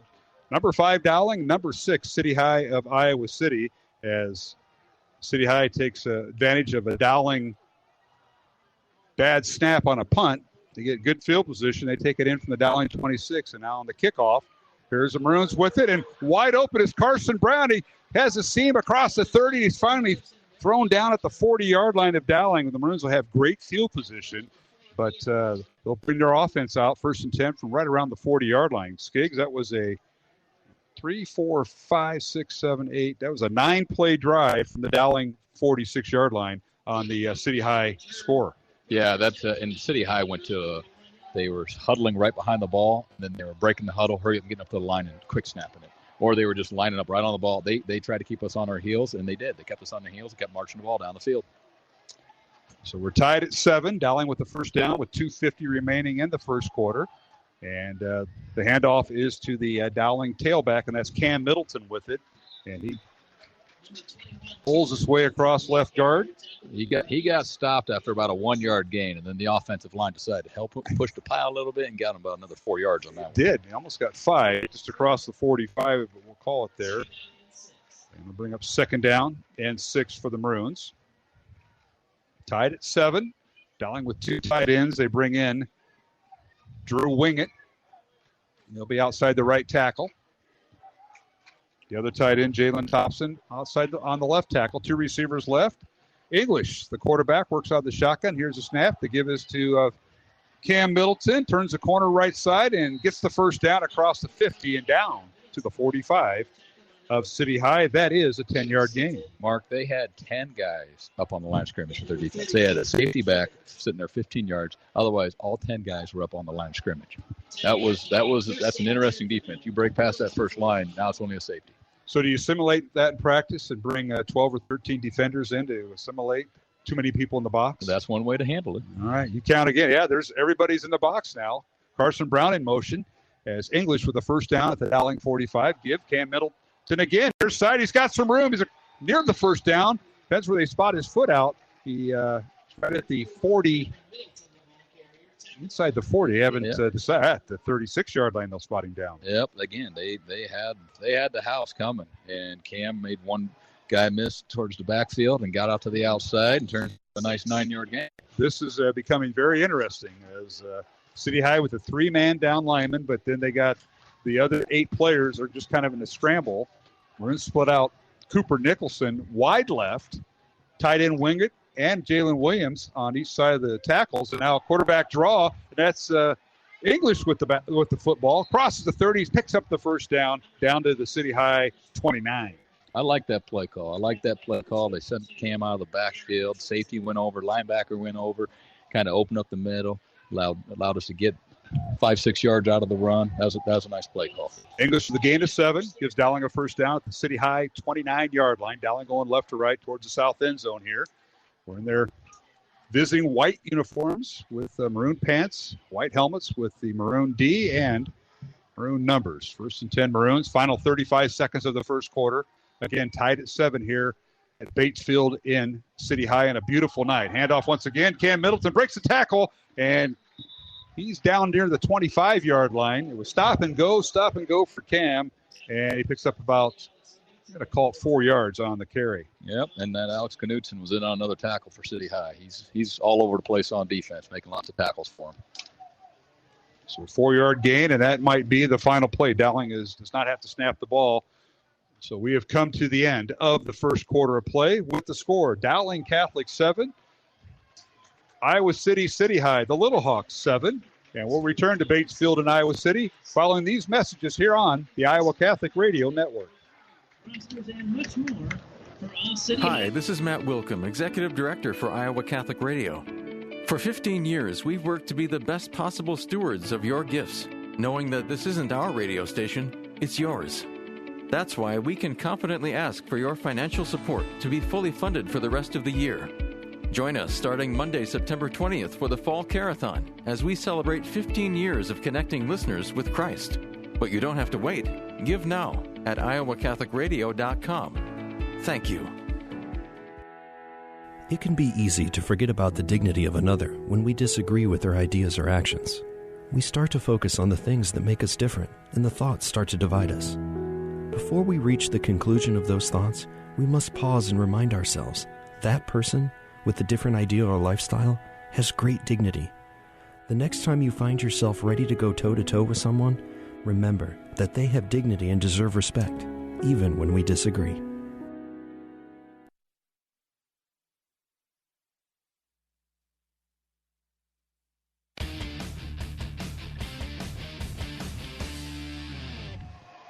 All right, back here at City High School in Iowa City. Started the second quarter. Dowling with the ball. Direct snap to C.J. Phillip, and he crashes inside the 25 down near probably the 22-yard line. Little direct snap to C.J. Phillip, the sophomore. Yeah, going to play that interesting play Wildcat. We haven't seen in the previous weeks. So a little Wildcat action with C.J. Had basically everybody up packed in the box and said, we're going to run it. We picked up some yards. They had a couple yards. That'll bring up 3rd and 4 for Dowling. Line of scrimmage is the City High 23-yard line. And now quarterback Jake English back in the ball game. Brings Carson Brown in motion left to right. Here's a snap. Hand off to C.J. Phillip. Goes right. Now goes over the middle. Still on his feet. He's finally brought down by the safety after getting the first down inside the 10-yard line. Nice run by C.J. Phillip. A gain of 13 yards and a Dowling first down at the 10. CJ made a nice move to cut it back inside and then broke a few tackles and got some great yardage. That was a nice run by CJ. Got some great blocking by the offensive line initially, so that helped. So nice job by the line. Nice job break back by CJ. First and goal, Dowling at the 10-yard line. 2 receivers to the right. The slot receiver is Cooper Nicholson. And the wideout is Carson Brown. Here's the snap, the give right up the middle, and that is C.J. Phillip. And he's hit and stood up at the line of scrimmage. And they're going to give him a yard down to the 9-yard line to bring second and goal up at the 9, Mark. Yeah, that was a nice stop by guess who again? Alex Knutson. He was called there. His number. Yeah, he's there. He's in on every play. He's all over the place on defense. So Maroons bring in some more personnel. They'll keep English in at quarterback. 2 receivers to the left, and the tight end is on the left. Now they'll do a check with me with Coach Wilson. So 2 tight ends, wing it outside the right tackle, and Jalen Thompson outside the left tackle. Here's the snap. English wants to throw, and he missed. His ball was tipped. A little quick slant pattern to Carson Brown. It's tipped at the line of scrimmage, incomplete, and he had Carson wide open because he was a slot receiver on the left side of the formation, Mark. Yeah, they had 10 guys back up on the line of scrimmage, and the safety was coming on a blitz. So there was no one left back. So if that ball doesn't get tipped, it's an easy pitch and catch for a touchdown. And now we have third and goal.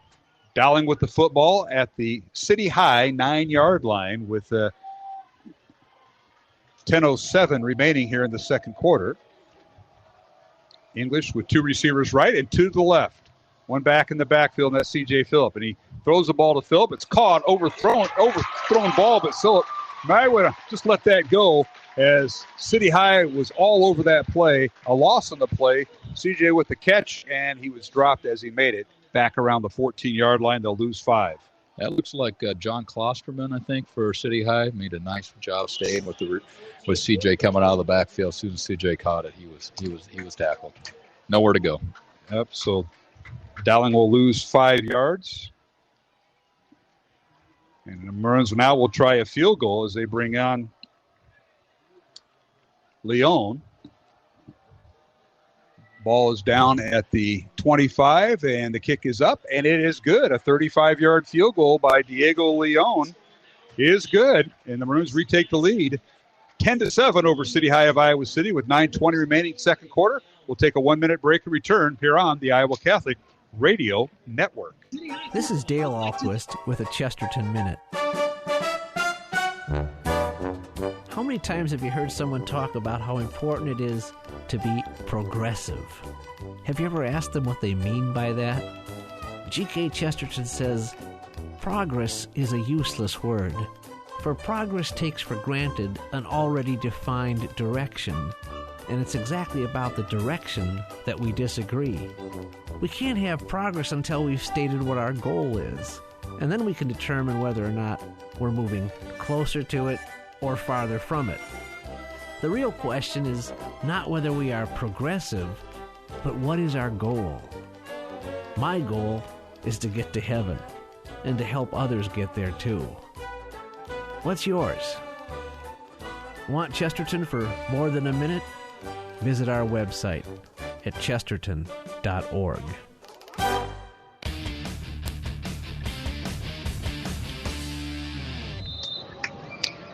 And we're back here in Iowa City as Dowling goes on a 12-play, 59-yard drive that resulted in a field goal by Diego Leon from 35 yards out. And now Leon on the kickoff bounces out of bounds right before the pylon. It'll be 1st and 10, City High on their own 35-yard line. Diego's done that. That's the second time he's done that. He's wanted to get a touchback. All it has to do is penetrate the goal line, and it's an automatic touchback, but it just went out of bounds the 1-yard line, like a good punt should, but not on the kickoff, Skiggs. Yeah, that's not a good way to set the defense back at the 35. I know he was trying to keep it away from Ronnie Major there. Didn't want to give it back a big kickoff return, but still gives City High the ball at the 35. That's a good starting point for them. Defense is going to have to step up right off the bat here. 9:20 remaining here in the second quarter. Dowling Catholic with the lead, 10-7 over City High of Iowa City. And as Mark said, City High starting at their own 35. And now back into quarterback Quentin Tron. A little swing pass to the left. It's caught in a first down. It's almost like a jet sweep screen pass as the young man was going in motion. And they got it to him. And I believe it was either Gabe Orris or Ronnie Major. It was Ronnie Major. Ronnie on that Major with one. the reception. And they had a receiver that came back, cracked back hard on our outside linebacker, allowed him to get to the outside and get some yardage.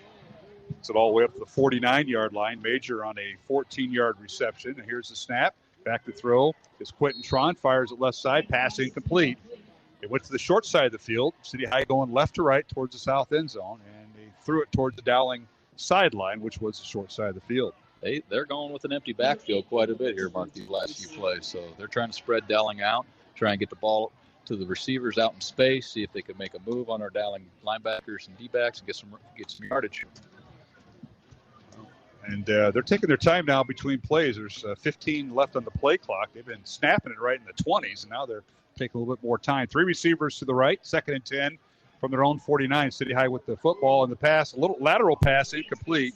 Intended receiver was Ronnie Major again, but it was, if the Dowling defender there would have just looked up a little quicker, he may have had a pick 6. That was Noah Seamer, who was surprised by everything, including the ball. Noah was expecting that Ronnie Major to catch that ball, and it just went right past him and hit Noah right in the legs. Like Noah was trying to play off the receiver who was defending, block, who was turned into a blocker, and all of a sudden the ball's on him. So now it's 3rd and 10, City High. Line of scrimmage is their own 49. Dowling leading 10-7, under 9 minutes to play. Back to throw, Quentin Tran fires it out. The pass is nearly intercepted as the intended receiver that time was Gable Mitchell, and the Maroons nearly came up with the ball again, Mark. Yeah, that was a tip-off from number 8, and looks like it was Joe Hughes that just about got it. He laid out and just off his fingertips. That would have been a nice interception, have the ball on the 50-yard line if he could have caught that, but it was a heck of a play. He made a good effort for it. Yes, he did. The ball was underthrown for that to happen. Updated scores we have. Urbandale leading Roosevelt 16-0 at Drake Stadium. Here's a punt by City High, and it takes a City High roll. Almost went out of bounds inside the 20, and it's going to be down at the 3-yard line. So the Dowling offense will start 1st and 10 from their own 3-yard line with 8:47 remaining here in the second quarter after a punt. That's where these by Gable Mitchell. These special teams are leaning a little bit towards City High right now with us, with the punt snap over to the punter's head and then kicking the ball out of bounds, and now they're putting us on the 3-yard line. Updated score from one of the top teams going at it tonight. It's Ankeny leading number 1 Southeast Polk 14-7 at halftime in Ankeny, and we'll keep you up to date on some of the other scores. I mentioned Urbandale leading Roosevelt 16-0 at halftime, that game at Drake Stadium. Roosevelt coming into the game undefeated, and Southeast Polk undefeated. We'll see. And now out of the Dowling end zone, the handoff up the middle, and that is the tailback, and he's hit and dropped. And that is Cam Middleton with the carry from his own 3-yard line. Gets a few yards up across the 5, maybe the 6-yard line, utilizing the left side. Yeah, get him a little bit of breathing room. Good read, cut it into the hole. Got some yardage. Now we got a little bit of breathing room. They'll give him a gain of 4, so it'll bring up 2nd and 6 for the Maroons. 8:20 remaining in the second quarter. Dowling 10 and City High of Iowa City 7 here on a gorgeous night in Iowa City. It's really cooled down as the temperature was 81 degrees at game time, 51% humidity, and Dowling going into a 10-mile-an-hour wind going south to north. Handoff Cam Middleton again, and this time the play went right, and he tried to slide his way over right guard and tackle, and City High would have none of it as they did a nice job on the stop. Tayshawn McDaniels, the defensive end on the left side, making the stop. Yeah, I was going to say, they got in the backfield, got a hold of Cam right in the backfield, so very far for him to go. He made a nice effort getting back to line of scrimmage. Well, no gain of the play officially, so Dowling now with a 3rd and long, 3rd and 7 from their own 7-yard line. English now with an empty backfield, 3 receivers right, 1 to the left. Here's the snap. Looking right is English. Fires the ball out. It's incomplete, just over the outstretched arms of Cooper Nicholson, and that'll stop the clock with 7.5 minutes remaining in the second quarter. Dowling with the 3-point lead and forced a punt on 4th and 7 from their own 7-yard line. Yeah, even if Cooper caught that ball, he was going to struggle getting a first down. He was only about a yard or 2 away from off the ball when the ball hit him. There's a couple linebackers and cornerbacks sitting there waiting. So it would have been tough getting first down on that one. Well, the Maroons have already had a muff snap between Hagan, the long snapper, and Cole, the punter. Cole will be in his own end zone to punt from his own 7-yard line. Twin safeties back deep for City High. And here's a high, short kick, fair catch signaled for. by City High and Carter Seaton, and he fields it at the Dowling 33-yard line, and that's where City High will take over. Field position has shifted here, Skiggs. Oh, yeah. That's the special teams part is giving us a little headaches with regards to field position right now, and it's given City High lots of opportunities and short fields to work with, and that's not the way to manage the game. We got to figure out how we get the field position turned around for us. No question about that. Tonight's game on Iowa Catholic Radio Network, sponsored in part by Dental Associates, Construction Professionals, Ashworth Vision, and Kemen. Alongside Mark Sciriano, I'm Mark Amadeo. Back to throw is quarterback Drew Larson. Throws in the end zone. The ball is tipped away, incomplete. Jamari Newsom was the intended receiver, and it was poked away at the last minute by the Dowling defender. Fortunately for the Maroons, he got away from Joe Reed, but Joe Reed made a great effort, came back. I believe he got a little finger on the ball, but it went right off the receiver's head. He was standing in the end zone, so he catches that. Now, Joe Reed is a young man who was on the soccer team, probably the fastest young man on the Dowling soccer team, and went out for football. I think the last time he played football was against you in the Catholic Football League back in the middle school days. And just out this year, his senior year. Yeah, Joe's a great kid. Great track athlete. Coached him in track. He's a great kid. All right, 2nd and 10, City High. And Larson remains a quarterback, and the read option that gives the tailback. And that is a different running back now and for City High, and that is Ronnie Major back in.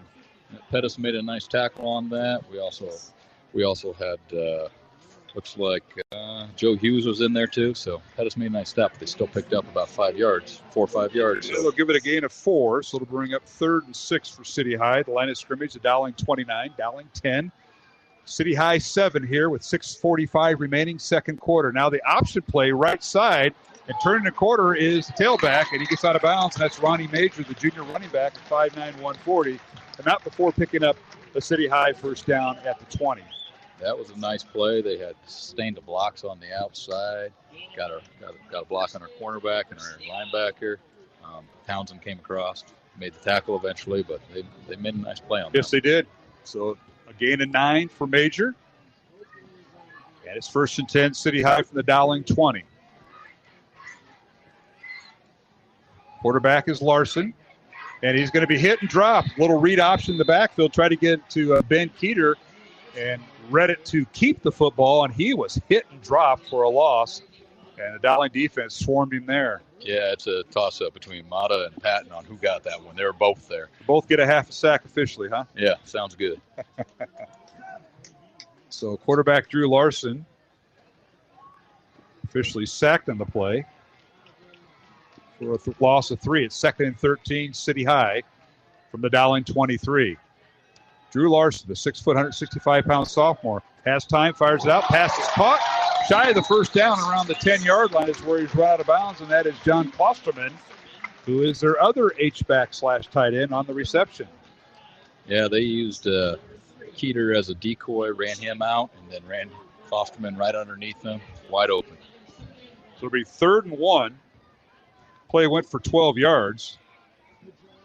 Now they put the ball on the ground, and they don't get the first down. Oh, or do they? They're going to give it to him. They're going to give it to him. Looks like went right into the teeth of the Dowling defense, and that was Major on the carry, and they give him by the length of the football at the 10-yard line, and they're going to spot it actually at the 9. The referee places it down, so it's 1st and goal at the 9-yard line for City High here, Skiggs. Yeah, I'm wondering if we're going to see another trick play here, Mark. Did last time. Oh, yeah. Double reverse pass. Not quite the Philly special, but somewhat like it. If you folks out there remember that. It's 1st and goal, City High at the Dowling 9. 5.5 minutes remaining, second quarter. Put a man in motion. Now they have 2 tight ends on the right side. They give us to Major. Up the gut he goes. He's hit and dropped inside the Dowling 5, down to the 3-yard line. He'll pick up 6 yards. It'll bring up 2nd and goal from the 3. Seamer got to him just in time. Otherwise, that would have been a touchdown. They ran right up the middle. So they put a guy in motion, moved the linebacker. Linebacker went out with them. That opened up the middle. They ran right up the middle. Right up the teeth of the Dowling defense. That defensive line, Jalen Pettis, Cody Hikus, Chase Patton, and Owen Weber. Shimon, Townsend, Hughes, and Seamer, the linebackers. Reed and Anderson. And now here is a handoff, and in for the end zone touchdown. Little sweep around right in for the tailback that time, Javon Harris. Harris scores. City High's got the momentum now. They've gained the momentum back at this game from when our fast start with the help of field position and the special teams that helped them gain momentum, and it shows. 4 minutes, 44 seconds remaining here in the second quarter. And Harris goes in, Javon Harris for the score, and now the extra point up and good. So City High takes the first lead of the night. They lead 14-10 as the extra point is good. It's City High of Iowa City 14, Dowling 10. Back in 1 minute for the kickoff here on the Iowa Catholic Radio Network. I have a new book called I Am. It's about stopping negative, self-defeating self-talk and replacing it with the life-giving, uplifting words God says about you. After all, you're His child who He found worth dying for and who He destined for eternal glory. One sad obstacle I've encountered from church-going folks to this book is the idea that God wants us to beat ourselves up.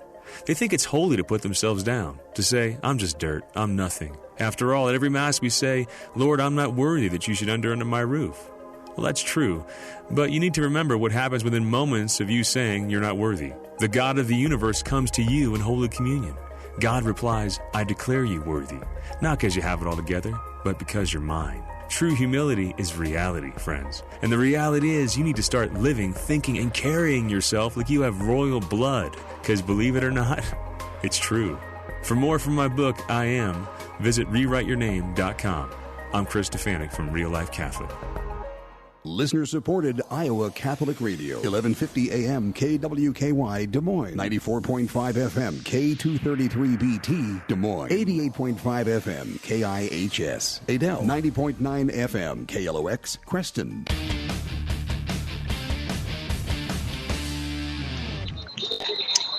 And we're back here at Bates Field on the campus of City High School. Mark Amadil along with Mark Scigliano here in Iowa City, and the kickoff by City High goes out into the end zone. Touchback. Dowling will take over 1st and 10 from the City High 20-yard line. 4 minutes, 43 seconds remaining here in the first half, and it's City High leading Dowling by the score 14-10. City High taking advantage of field position. 8 plays, 33 yards, capped off by a Javon Harris 3-yard run, and the extra point by Menguabe was good, and that's our scores. City High answering the field position bell there, Mark Scigliano. Yeah, they took advantage of that field position. They certainly did. First down, Dowling, empty backfield. English back to throw. Looks right, throws right. The pass is low but caught for a 5-yard gain on a quick slant that time by Dowling's Andrew Bliss. Yeah, that's a good job by Andrew. Go down, catch that ball. Is right at his shins. He dropped to the ground, cradled it in. Nice catch by Andrew. 5-yard gain. And timeouts remaining. Dowling with 2, and City High has 2 timeouts at their disposal with 4 minutes, 15 seconds remaining in the half. At halftime, we're scheduled to have Claude Wilkins, the Dowling freshman coach, who was successful tonight with the win in the preliminary game. And now C.J. Phillip gets the inside handoff, trying to cut it outside the right side, turns upfield, outside the numbers, and it's up to about the 28-yard line, a gain of 3. Yep, that was a nice cutback. Pick up a little yardage. Drew Ingent was out there making a nice block at the tight end position, so it was a nice block to help get him a few yards. Now Dante Cataldo in at quarterback. And Maroons are going to bring in a special package for him. 2 receivers right, 1 to the left.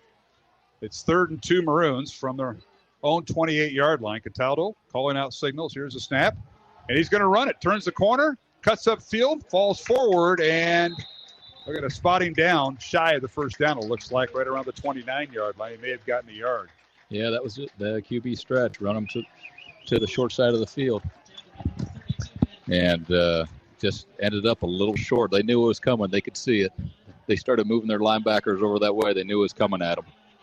All right, it'll be 4th and 1 Dowling, and the Maroons will send in the punting unit as Cataldo with a 1-yard gain to the 29-yard line.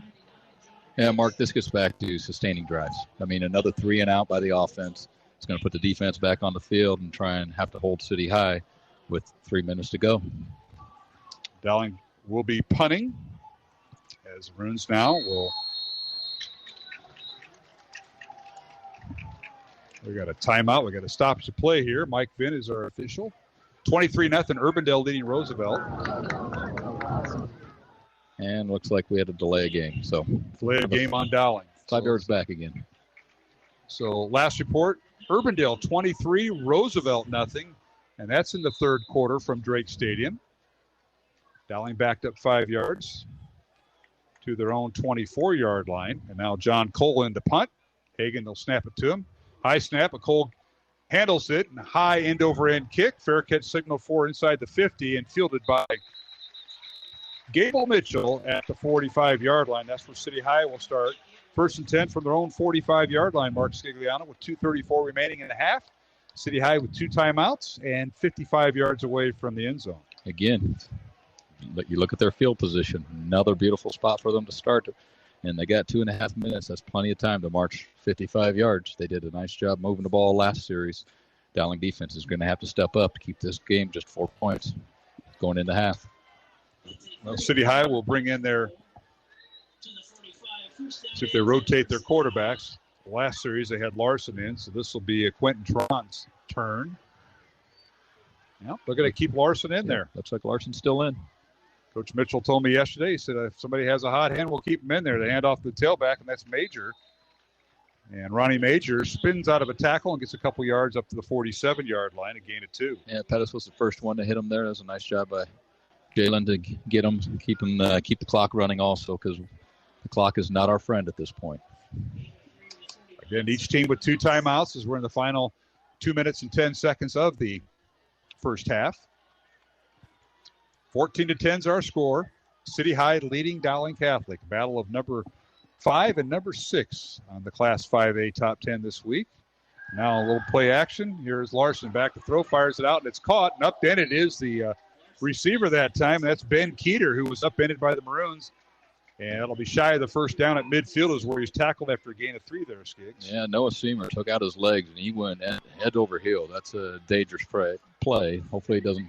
That's where someone can get hurt landing upside down like that. But nice tackle by Noah Seamer. Take out the legs. He's a big guy, tough to tackle.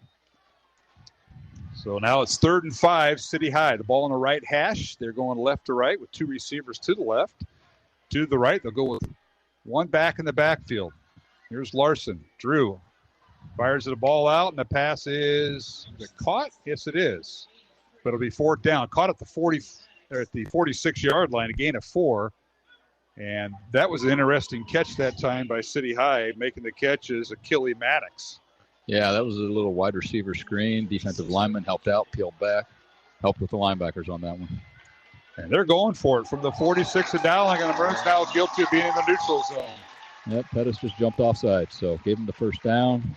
It's not what we need. There's looks like there's 52 seconds on the clock. They got 42 yards to go. We got to keep playing tough defense. We don't want to give a field goal or nothing in this situation. Penalty goes against Dowling.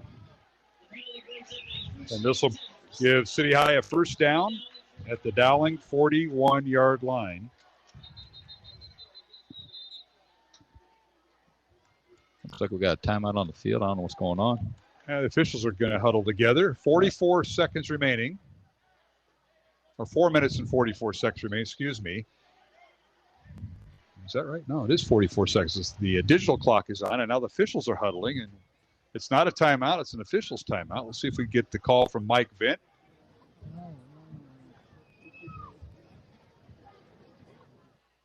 And you don't see this very often, Mark, but all 5 officials got together, and they're talking with Mitch Moore, the head coach at City High. Clock stop. It is 44 seconds remaining. Yeah, I think there's something to do with the clock, whether it's running or not running. I'm not sure, because they keep pointing to the clock. I thought there was 2 minutes left, and I think they just caught that. I think that's the wrong time. And usually they'll signal to the clock operator to reset the clock. I thought something was up. We lost 2 minutes of game because we were at the 2-minute mark. 1, 2, 3. We should be about a minute and 30, somewhere in there, if math is right. Now they're going 49 seconds. 49 seconds. All right. 1, 2. There was 4 plays. That makes it. That's correct. Yep. All right. So it's 1st and 10, City High from the 41. Back to throw is Larson. Fires it deep towards the end zone. The pass is tipped and incomplete. He threw into double coverage that time. And Dowling had that well defended. It's just a matter of if it was going to be a tip ball or not. Yeah, that was a nice play by Jake Anderson. He about had the pick there. It'd been nice if he could have come up with that, stop this drive, stopping more points going up on the board for City High. There's one receiver and two defenders, and that was Jamari Newsom, who was the receiver that was surrounded by Dowling defenders. So stops the clock with 42 seconds remaining in the half. 2 timeouts left for City High. Line of scrimmage to Dowling 41, and now here's Larson on play action. The pass is caught, and out of the backfield, spinning out of a tackle is Keeter. Still in his seats, got the first down. That was a strong move as he spun out of a tackle after he caught the football. Keeter just broke through 4 tackles, stayed in bounds. Looked like he was heading out of bounds, but he stayed in bounds, picked up an extra 10 yards after the initial hit. 13-yard reception for Keeter. First down, City High, 30 seconds. Here's the handoff, and hit and dropped his Major. I mean, he ran into a wall. Yeah, stop the clock. He ran into Chase Patton, and he instantly fell back and fell down. Chase hit him. He was fending off a block and still was able to hit the running back. All right, we'll take a 1-minute break with the score. City High 14, Dowling 10 here in the waning seconds of the second quarter here on the Iowa Catholic Radio Network. Amazon Smile is a simple way to support Iowa Catholic Radio. When you are shopping on Amazon, consider shopping through Amazon Smile instead. You get all the same great deals, and your order will also help support Iowa Catholic Radio. All you need to do is choose Iowa Catholic Radio as your nonprofit to support when you first log in, and Amazon will do the rest. Every Amazon Smile order you make, Amazon will donate to Iowa Catholic Radio. Support Iowa Catholic Radio while you shop at smile.amazon.com. And thank you for supporting Iowa Catholic Radio. It can be easy to look at how someone is dressing or acting and judge them. But have you ever thought about how much grace is available in these situations? The next time someone makes a questionable decision, instead of judging and condemning, uphold their dignity for them. We do greater good by lifting them up in prayer and respecting their personhood than if we mentally tear them apart in our thoughts. We can uphold the dignity of others even when they are unable to recognize their own value.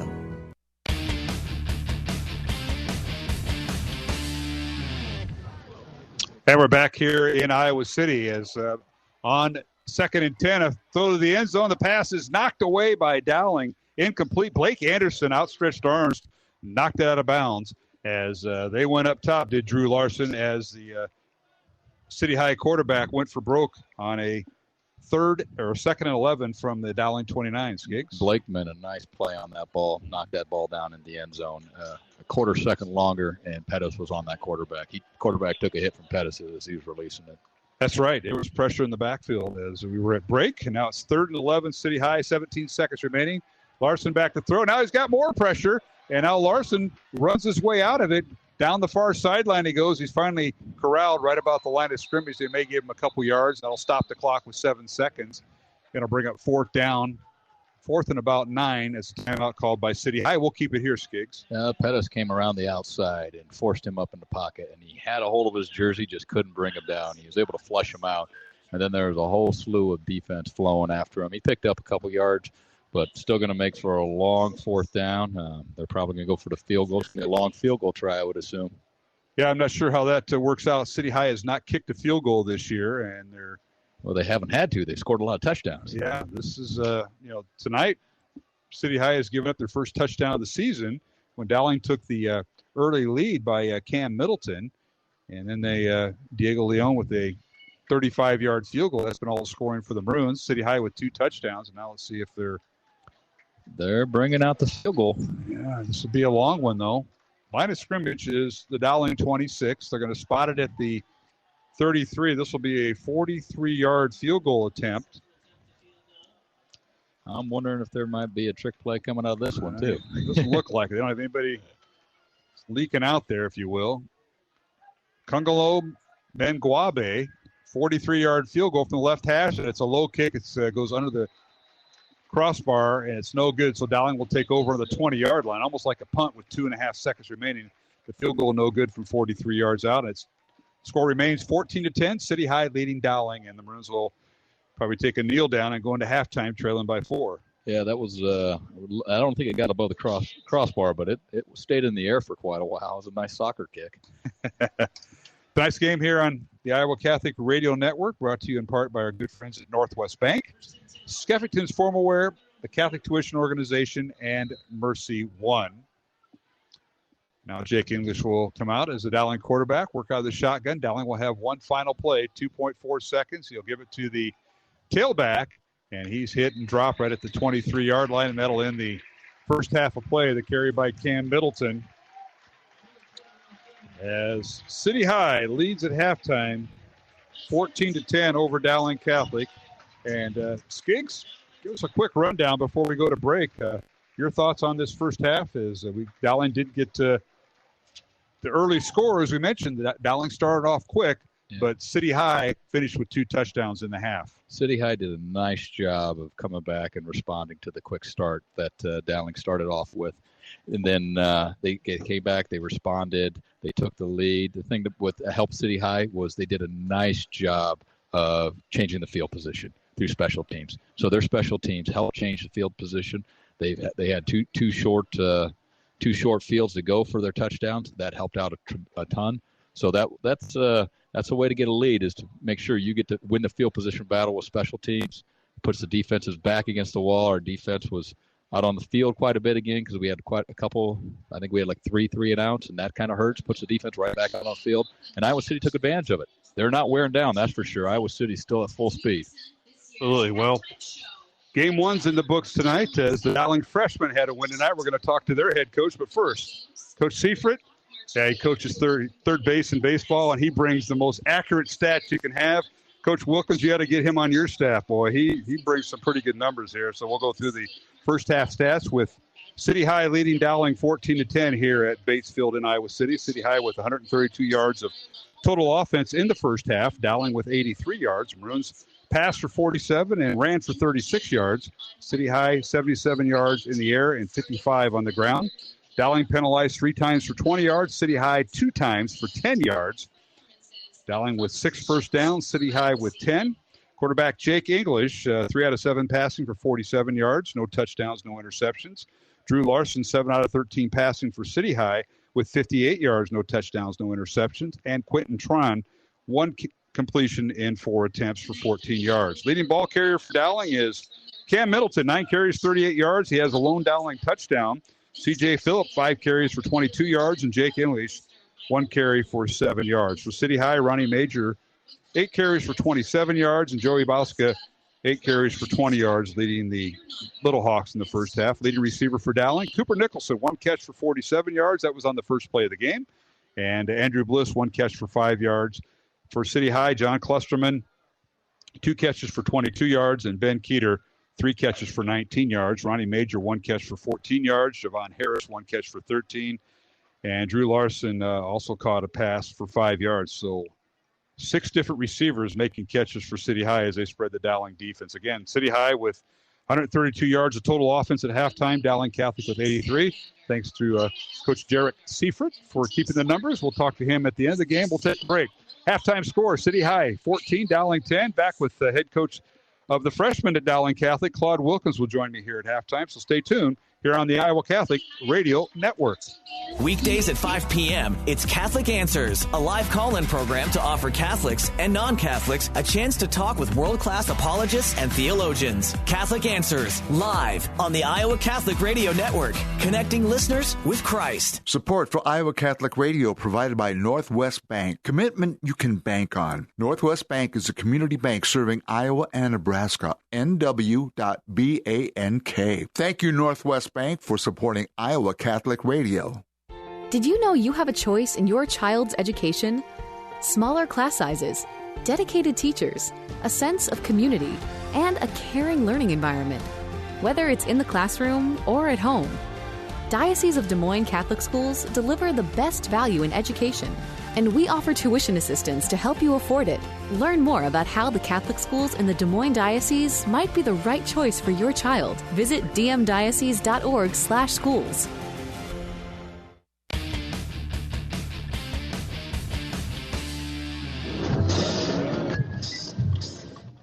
Welcome back to halftime here at City High School in Iowa City. Mark Amadale alongside Mark Scigliano. Halftime score, Dowling trailing in this first half by the score of 14-10 to City High. And we're joined by Claude Wilkins, the Dowling Catholic head freshman coach, who earlier tonight got a win. Early day for you as you had to make your way down to I-80, Iowa City, coach. And this is probably the longest freshman game I can remember being played away from Dowling, but you won it 42-6. Congratulations. You brought 49 kids on that bus. Hopefully all 49 made the trip back. I don't know if you did a head count or not. I mean, I'd leave that to Brown, Wisner, and Stevie Sarcone to make sure the head count's right. But Claude, thanks for coming up, and congratulations on the win. Thank you. Yeah, it's a beautiful night. I know it got started early for you, but always was told this many years ago, the toughest job at Dowling is the freshman football coach, because all these kids for the last 4 or 5 years, when they're freshmen, they don't know each other. They've been playing on opposite teams in the Catholic Football League. It's up to you and your staff to kind of bring them all together. And you've had a nice season. I think you've had one loss this year in, 4 games? So Correct. Off to a great start. Yes. You're coaching Coach Wilson's kids, so that's got to be interesting. Definitely. And, Claude, you've done a great job. And 11 years the head coach. You've been with the program 13. Yes. Well, congratulations. Thank you. That's always tough. Talk about this year's team. I mean, you're the freshman coach at Dowling. This is one of the – before they walk the halls, they're at practice with you. Absolutely. And, that's the one thing that we take a lot of pride in, and that is, bringing kids together that are coming from different walks of life. And, the number one thing we start with right away is meeting kids that you don't, run around with on a day-to-day basis. And, that starts in camp, and it continues throughout the season. And, this particular team, we started off a little bit slow, but they are trusting in the process, and the last 3 games has definitely been on display.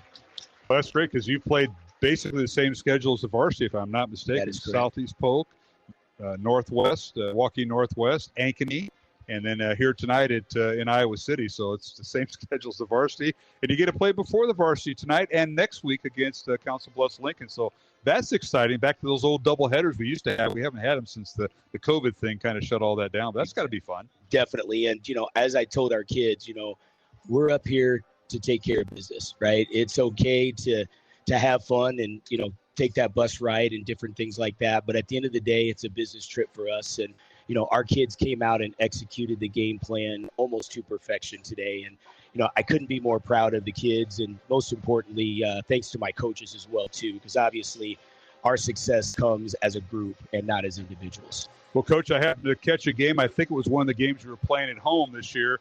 And your kicker was Marty Blount, and he nailed a 36-yard field goal. That's unheard of at the freshman level. Am I correct there? Absolutely. And, one thing that I've always told Marty is, always be ready, because I'm going to call his number. And, Marty has stepped up multiple times for us this year, not only the field goal that you just spoke of, but he's hit some very, very big field goals for us and places the ball very, very well on kickoff.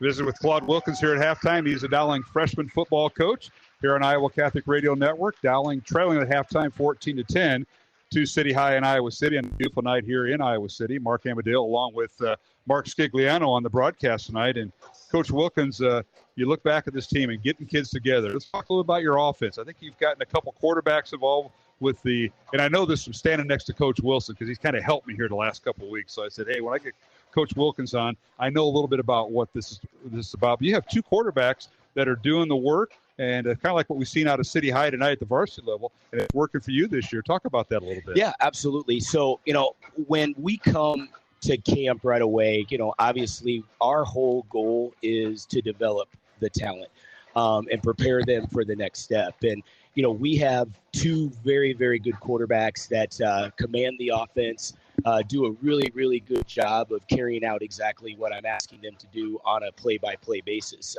So at the end of the day, my whole philosophy is participation. And, for the most part, we have a lot of kids on the team, but I am very, very proud of my coaches in the fact that, we make a concerted effort to get every kid in every single game. And you're still playing the 4 quarters, then you have that 5th quarter at the end of the game. At the end of regulation, you play a 5th quarter. That gives all the kids an opportunity to play. But like you mentioned, you get them all in as much as you can during the 4 quarters. Absolutely. That's great. Well, your quarterbacks you're talking about, I believe, are Parker DePhillips and Kellen Tosh, if I'm saying that right. Toach. Kellen Toach. Absolutely. Those and I say that because it's tough for your team. You got 10 other guys out there. You're used to a certain voice, a certain cadence, and they've done it very well, at least pretty well, that it hasn't caused that many penalties. But that can be different when you don't have the same count out there, the same voice that the offensive line and the backs are hearing. You are exactly right. And, the one thing that we work on in practice is really trying to keep the tempo the same no matter who is in the game. So then that way, if Toach is in the game or if DePhillips is in the game, the offense functions almost exactly the same. Obviously, there's going to be some variation there, but for the most part, they are both almost neck and neck as far as quarterback in this team. All right, let's talk a little bit more about your offense as we're visiting with the head coach Claude Wilkins tonight. As we got an updated score, Urbandale 30, Roosevelt nothing in the third quarter at Drake Stadium. That is a surprise as far as the amount that score is generated. Let's talk about your offensive and defensive line. That's the future Maroons. We call them names like Pettis out there and Hagan and kids that you've coached. Sometimes the only time they're with another coach is with you, and then they skip up to the varsity like the Dowling left tackle is Rackers this year. That's quite interesting. But talk about the interior line a little bit. I will tell you what, our offensive line has improved greatly since week one. We ran the ball very successful today. I think we ran for probably over 200 yards. Rashad Davis went for 4 touchdowns today as well, too.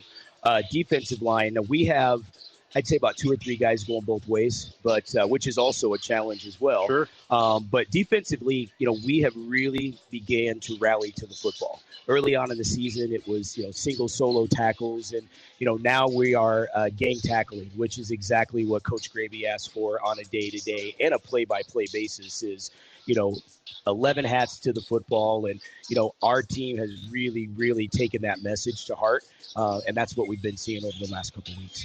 Well, early in the year, we had the heat. I mean, the practices before the season. Then the season started, and we had those hot 2 or 3 weeks. And how did you manage that? You talked about a couple players that went both ways. That has got to be tough to manage, along with all the other stuff we had COVID-related. Now, COVID wasn't effective as last year where you had all the stuff you had to do, but this year a little bit less restrictive. But you're managing the heat, you're managing the game and conditioning, and that was quite a month of August there. Absolutely. And what we did for the month of August is we added some extra water breaks and different things like that. Shortened our periods a little bit, so kids were not overheating during those periods. It really worked out well for us. There were also several periods where we allowed the players to not wear their helmets, so that way the body heat, and they would be able to get the breeze from the wind as well too. So it is not easy, as you said. Luckily, this year we don't have as many COVID protocols that we have to abide by. Last year was a little bit tough, but this year, it's just been more of the heat. Obviously, COVID is still the concern, but the kids have really, really done a good job in taking the safety, as to heart. Sure. Making sure that we're in the locker room, we're out of the locker room, we're taking things home and washing it and different things like that. So the kids have done a great job of embracing that, which makes my job easier as the coach as well. Visit with head coach Claude Wilkins, the Dowling freshman coach. He got a big win on the road tonight, 42-6 over City High of Iowa City in the preliminary game. And, Coach, I look at your staff, and Kurt Brown, Coach Wisner, who was over at ADM of Adel, retired and come over. You got a veteran coach with you. You mentioned Coach Jeff Gravy. This guy named Stevie Sarcone, I remember calling his number a few years ago. God, he's not that far removed from Grandview University. Right. And he was having trouble calling plays during that B game on the other night. I don't know. We'll get that later. Corey Moore and Thomas Cox right out your coaching staff. And, you all got to be on the same page, because when you go to practice, everybody's got to be busy. Somebody, even if number 1s and 2s, forget all that. What are the 3s and 4s doing? Exactly. Everybody's got to be. And they help your practices and your games with that. So you got a pretty good coaching staff. Absolutely. I have, in my opinion, the best coaching staff in the CIML. Coach Brown's been with me since day one. Coach Gravy came back last year after a stint in the coaching staff. Stevie Sarcone played quarterback for me as a freshman. So bringing him back was a huge positive. Corey Moore and also Thomas Cox have been great coming on. We all get along very, very well. And, I think that says a lot about the success of your team when all of the coaches get along and they're always on the same page as well. Well, next week, it's homecoming for Dowling. I know that you got to get the kids' attention. I don't know if it affects the freshmen that much, but You're home before the varsity at Valley Stadium next Friday night against Council Bluffs Lincoln. Yes. And that's, I believe, a 5 o'clock start. You are correct. And I know you're going to show up. But talk about the road trip. How did this work out? The long road trip to Iowa City with about 50 kids.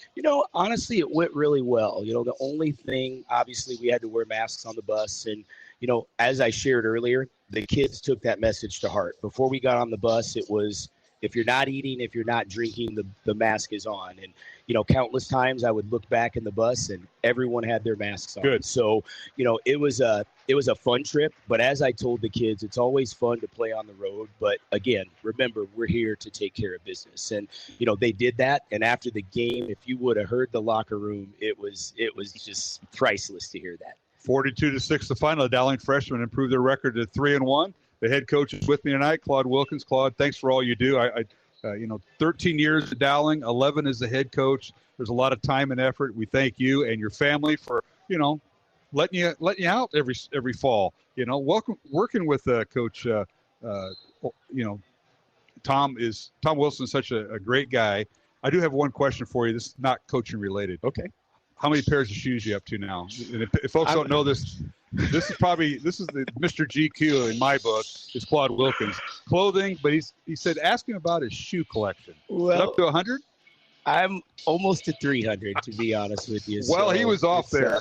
It's a hobby of mine. Yeah. Something that I love to do. Something that the kids always, kind of joke with me about as well, too. And it's just been something that I've always been into as a young kid and, obviously as an adult as well. So if you'd ask my wife, she's probably going to say, oh, my gosh, because he has a room that's full of shoes. So That's all. You ever meet a guy named Todd Lawrenson? Because Todd was in that business when he was at Grandview.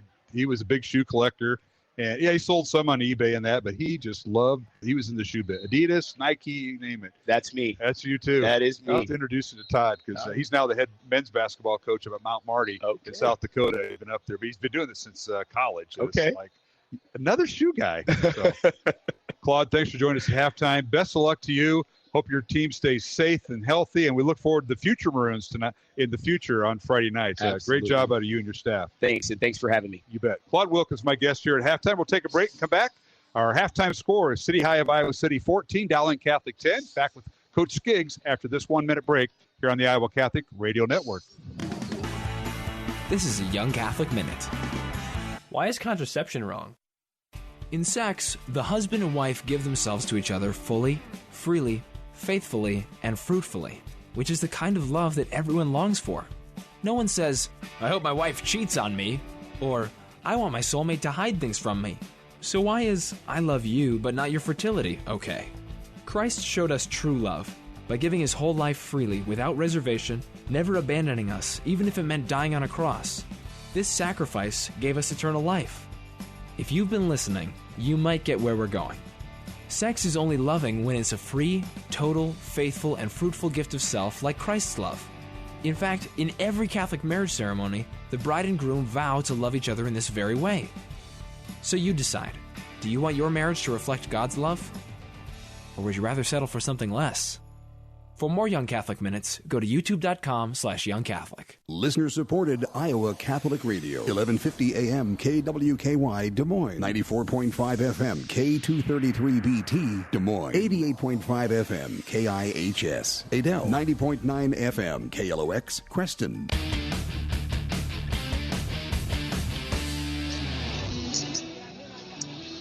And we're back here at Bates Field in Iowa City. Halftime score, Dowling trailing the City High Little Hawks by the score of 14-10. Mark Amadale alongside Mark Scigliano tonight, who's graciously filling in for Matt Maindring and John Shiloh. You're filling in for two guys who are out of town. Yeah, big shoes for me to fill tonight. I got to cover for both of them. And you're doing well. You're doing well. Not so well for Dowling in the first half. The Maroons did score the first touchdown against this Little Hawk defense, but they've had to settle for a field goal in the second quarter after they jumped out to a 7-0 lead. And second half, Dowling will receive. And just like you said in your keys to the game, Mark, earlier, it's about capitalizing and get on top of this team early, and they got to do that here in the second half. Yeah, you got to march the ball down the field. It comes down to get the kickoff. You can't have a 3-and-out. You got to march the ball down the field. You got to put some pressure on those guys playing both ways for City High. because right now on offense, they're just cruising because they're not having to play hardly any defense. They play 3 plays on defense, and then they're back on offense. So we got to put some pressure on these two-way players for City High and march the ball down the field and put up a touchdown. Yeah, that's a good point. You do that, you get the momentum. You also put pressure on them. They're not as quick. They're not as fast. They're not running through as many tackles then when they're on offense. You got to wear them out. And so we got to be able to march the ball down the field right here. Ankeny up 21-7 at the end of the third quarter over number 1 Southeast Polk. That game being played in Ankeny. And the surprise, Urbandale rolling Des Moines Roosevelt 30-0 at last report down at Drake Stadium. So we'll keep you abreast of some of those scores as we get them here in the second half, as City High is set to kick off, and they do. And high end over end kick by Kuola Mangwabe, and it's fielded by Dowling as Carson Brown from the 2-yard line. Carson returned his left across the 25 and finally corralled about the 27-yard line as he took it from the right pylon over towards the Dowling bench on the far sideline. Right to left he did on an angled kickoff return. The Maroons will start 1st and 10 from their own. I'm going to call it. Looks like number 34, Holden Clay, made a shoestring tackle on that. That was a nice tackle by him. He's a sophomore for City High, so nice play by him, keeping him from breaking it loose. Yeah, Carson was angling for the Dowling sideline and got tackled finally on the left hash. First down, Maroons are going to call at the 27-yard line. Dowling offense on the field. Jake English, a quarterback. He has Carson Brown and Cooper Nicholson split out wide right, along with Bliss, Andrew Bliss. 3 receivers right, 1 to left. Empty backfield now. Here's a snap. And English back to throw, and he underthrew Cooper Nicholson. Incomplete. It was wide open. He overthrew Bliss and underthrew Nicholson on the right side. He got pressure from the backside. He got hit as he was throwing the ball. Otherwise, he had Cooper wide open.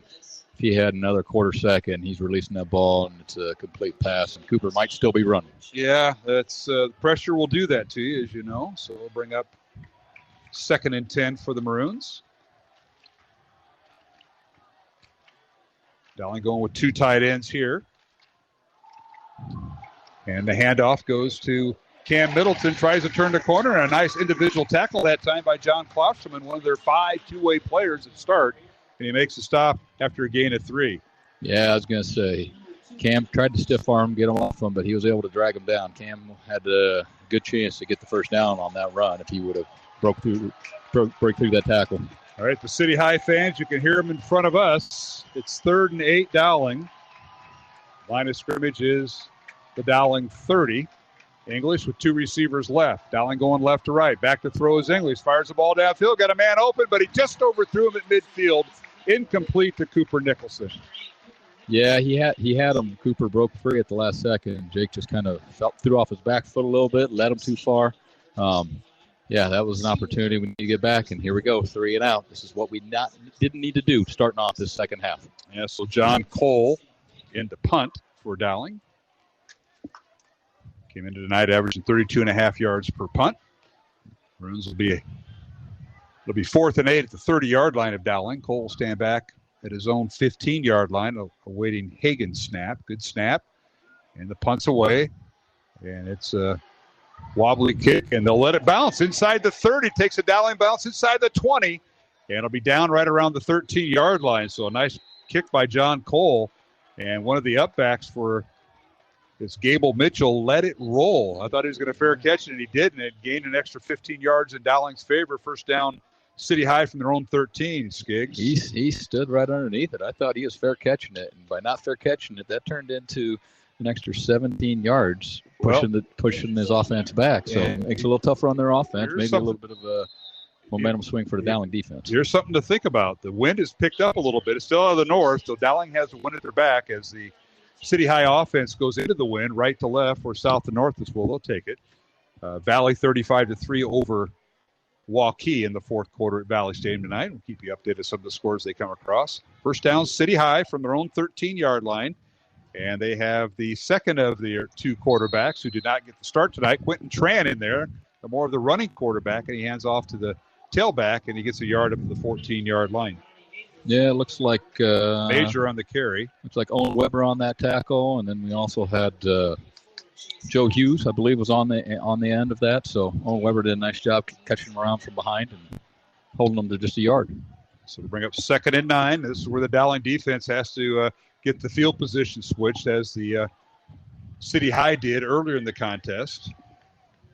Quentin Tran, QT as they call him, the give is to the tailback Major, and he slips a tackle to 15, and Major up to about the 18-yard line for a gain of 4, and will bring up 3rd down and 5 for City High.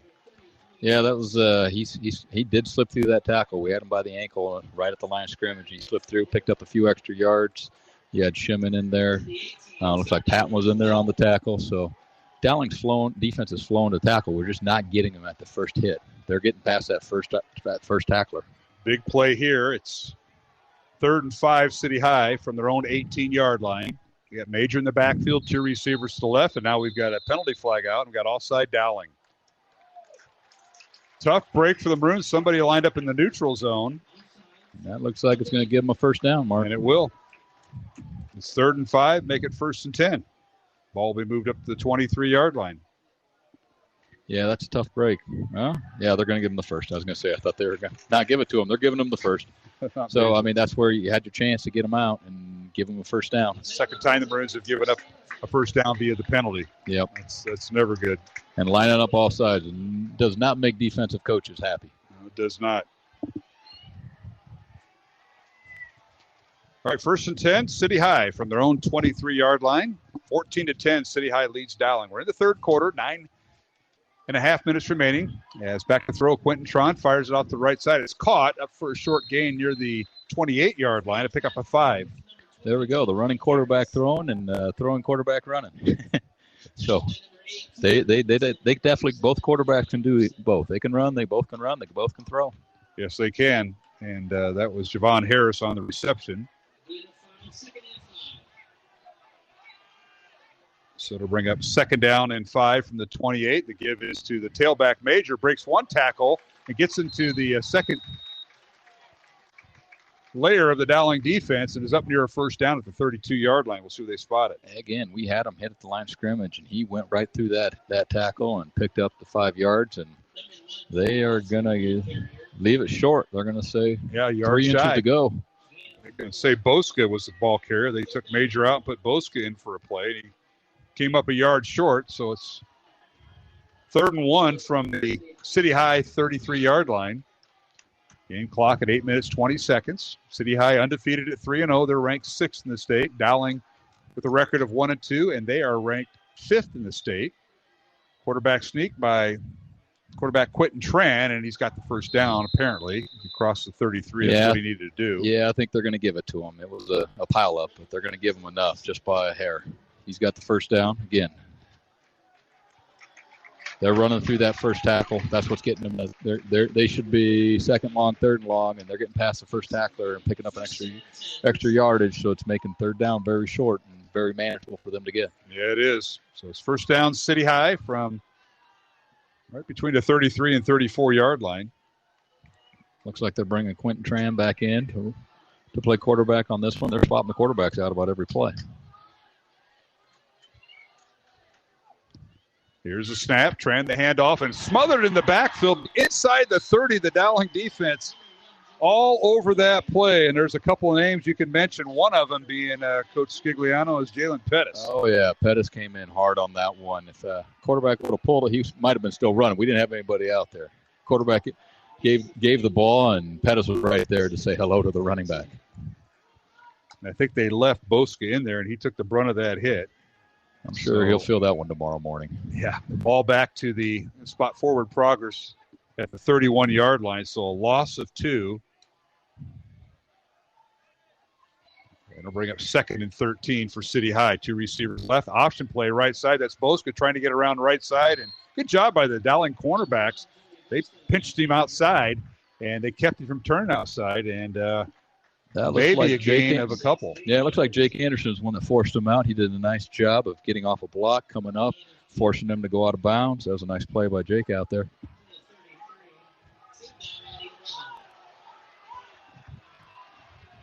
All right, 3rd and 11 for City High. Line of scrimmage is a 33, so a 1-yard run that time is credited. Quentin Tran, the quarterback, as they alternated Tran and Larson tonight at City High. right to left in front of us. Man in motion is Gable Mitchell. Here's the snap. Tran back to throw, reverses field, goes to his left, fires the ball downfield. The pass is caught, but it's shy of the first down as Klosterman tried to fight out of the first tackle and finally brought down at the 37-yard line. Gain of 4 and will bring up 4th down for City High. And Joe Hughes hit him first right off the bat and had to hang on. He wasn't going down. And we hit him 3 or 4 other times before he finally went down. Joe Hughes did a nice job of coming up, wrapping up the legs, and waiting for his teammates to come help finish the job off. So nice job by Joe. Do your job, hold him up right off the point of the tackle, right at the first tackle. So it'll bring up 4th down, and Gable Mitchell, yes, he's the punt returner. He's also the punter for City High. From his own 37, gets a low angled kick away and bounces inside the Dowling 40 and down at the 37-yard line. So Maroons will have pretty good field position. As it's 6:07 remaining here in the third quarter. 14-10 is our score. City High leading Dowling Catholic here on the Iowa Catholic Radio Network. Maroons with the first down from the 37-yard line, they'll call it. And Skig, let's get a... That was definitely held up by the wind a little bit. That looked a little weird, trying to fly through the air. So the wind is getting a little stronger out there. He was kicking it in the wind. That's beneficial, gives us a little bit better starting point. Now we got to move it. Waukee Northwest leading Johnston 31-0 in the fourth quarter. Keep you updated. Last report, Valley leading Waukee 35-3, and now on first down, a long pass incomplete as the Maroons put it up. Mikey McLean was the intended receiver. Keep in mind, he is the state title winner in the 100, 200 meter in state track, and he tried to get behind the City High defense, but it's incomplete. He got behind him. It just was right off his fingertips. I think the wind carried it just a hair, and then just off his fingertips. If he would have caught that, that was 6. So second down and 10, Dowling from their own 37. 2 receivers right, 2 tight ends, and that means they're going to run. And the handoff over the right side and putting his head down is the Dowling tailback, and that's C.J. Phillip in there at this time. They're doing a nice job. They've adjusted their defense a little bit. They're not giving as many guys up on the line of scrimmage. They got a few linebackers a little bit off. So C.J. started getting through that first line, and then the linebacker was there to hold them up. So limit the 3 yards versus 7 or 8 yards by not having all 10 guys up on the line of scrimmage. Well, the Dowling center is Ryan Badgenstoss. He's a senior. Gabe Carey's a senior captain at right guard, and George Nahas, junior, right tackle. That's where C.J. likes to run. Left guard tonight is Cade Batterton, who got the start over Navarro, and Kyle Rockers is the left tackle with Jalen Thompson and Drew Winget both in at tight end. So it's 3rd and 8 Dowling from their own 40. 5:10 remaining. English back to throw, airs it out, and it is caught by Cooper Nicholson, and he says he's out of bounds. Caught it and out of bounds. A nice effort. I was wondering where he fell, and he fell out of bounds. Now it looks like that was Bo Gamble on the catch out of bounds, number 12. Yeah, number 12. Is that him? Yeah, that was Bo. It was. He's shaking up, too. Yeah, he got up kind of slow, but he made a nice diving catch for the ball, just landed out of bounds. So we bring up 4th and 8 Dowling. Maroons have yet to pick up a first down here in the second half as Cole into punt. He'll stand at his own 25-yard line, awaiting the snap from Carson Hagan. Maroons have muffed one punt tonight. Low snap. Now Cole picks it up and gets it away. It's a high, wobbly kick, short kick. Bearcats signal for it at the 32-yard line of City High, and that's where they'll field it. And that's where City High will start. 1st and 10 from their own 32-yard line. Just under 5 minutes remaining, third quarter.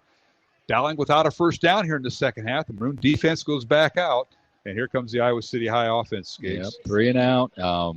Shaky on the punt again. I mean, we should have been able to pick up some field position on this one, but had to hurry up and rush that punt and didn't get much on the punt. So defense got to step up. All right, Larson in at quarterback. That's Drew Larson. Again, City High alternates Quentin Tran and Drew Larson, the 2 sophomore quarterbacks. Here's a snap. Larson read option, gives the tailback, and let's see if that is Major or Bauska. They've alternated their tailbacks, and it is Major on the carry, and he gains maybe a yard back to the line of scrimmage. I'll give him a gain of 1. Looks like Patton was in on that. Looks like we got a guy down. Looks like Pettis is down. Pettis and Patton were on the tackle. Pettis is slow to get up. He's getting up, though, Mark. Looks like he's going to try and stay in the game. So to bring up 2nd and 9, City High from their own 34-yard line as they start the drive on their own 33. We'll send out one receiver to the right. Actually, two receivers to the right, as Mitchell will be slot right. Quarterback is Drew Larson. Here's the snap. Larson looking downfield. Lost it over the Dowling defense. Intercepted. Intercepted by the Maroons and Joe Reed. They say he stayed in bounds. Yes, he did, I believe. Linesman's going to give it to him at midfield. How about that? There's a turnover we needed on defense. Yeah, the Dowling fans on the far sideline. Now they got something to cheer. That is the second turnover tonight that Dowling has caused City High, and the Maroons will take it over right at their own 49-yard line. They spotted Joe out. He read that very well. Yeah, he read that well. I think having the quarterback didn't throw a little further. The guy was open 5 yards behind him. So, short throw. Joe Reed made a nice break on it. Got up and caught the ball right before going out of bounds. Nice turnover. We got some field position. Now we got to make something of this field position.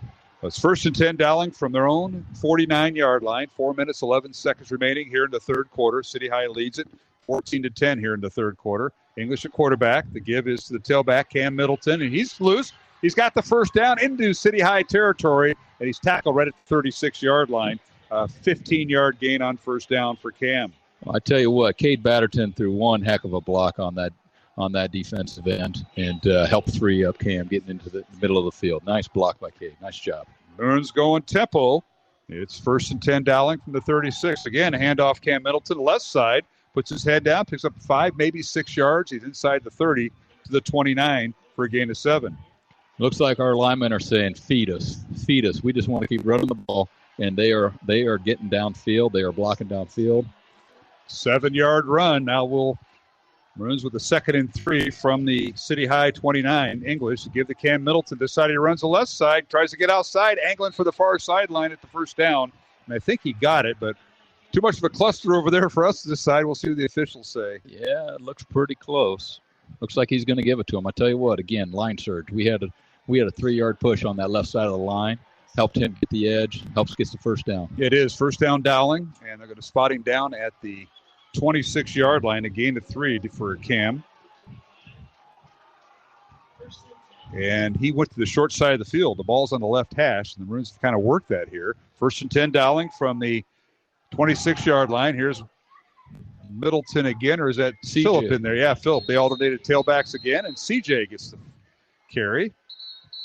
And he's brought down right about the 23-yard line. Looks like he lost his helmet. He's going to have to leave for a play if he did.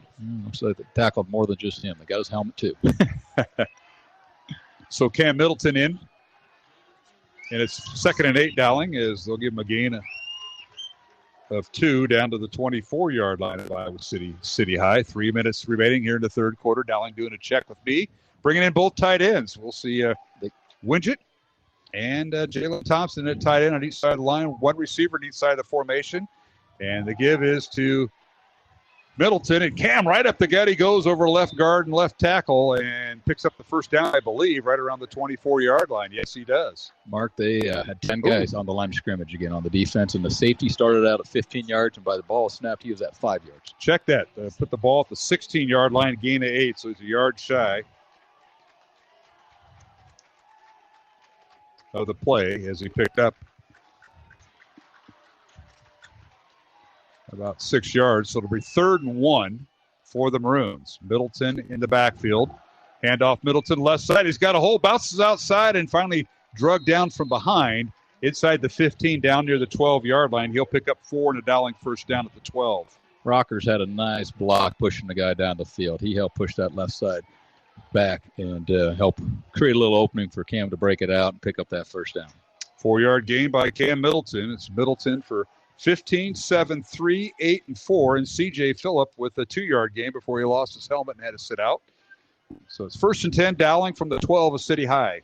2 minutes remaining, third quarter. Handoff left side, and that is Cam Middleton breaking tackles inside the 10-5 touchdown. He was stood up at the 5-yard line, Skiggs, and he pulls his way in, and Dowling retakes the lead with 1:53 to go in the third. I think this drive, Cam said, we are scoring a touchdown. The offensive line says, jump on us, jump on our back. We're taking you down the field. I got to give a little shout-out to Ryan Bagenstos. I've known Ryan since he was a little kid. Great job playing center. Gabe Carey, George Nahas, Kate Batterson, Kyle Rockers. Offensive line drove the ball down the field. Running backs did a great job. Nice job, guys. So Diego Leon in for the extra point. The hold by quarterback Jake English. Hagen with the snap, ball down, kick is up, on the way, and it is good. And Dowling now leading 17-14 over City High of Iowa City. So the Maroons have retaken the lead they had earlier with the minute 53 remaining in the third quarter. Back after this 1 minute break here on the Iowa Catholic Radio Network. 60 Seconds with Archbishop Fulton J. Sheen. Our Blessed Lord considered the three possible forms of church government. The democratic would be one in which a majority vote decides, in which everyone has an entirely different opinion of what is to be. The aristocratic is an appeal not so much to the majority or to the masses, but rather an appeal to an aristocracy, a House of Parliament, a Senate, a Congress, a House of Lords. And the theocratic is one in which God chooses one man as he chose Abraham and Isaac and Jacob and Moses, and guides and protects and directs this man. Peter holds the primacy not only of honor, but also of jurisdiction over the church. He is the vicar of Christ, he is the first pontiff, he is the first pope. The people you know and trust are on EWTN. Listener-supported Iowa Catholic Radio, 1150 AM KWKY Des Moines, 94.5 FM K233BT Des Moines, 88.5 FM KIHS Adel, 90.9 FM KLOX Creston.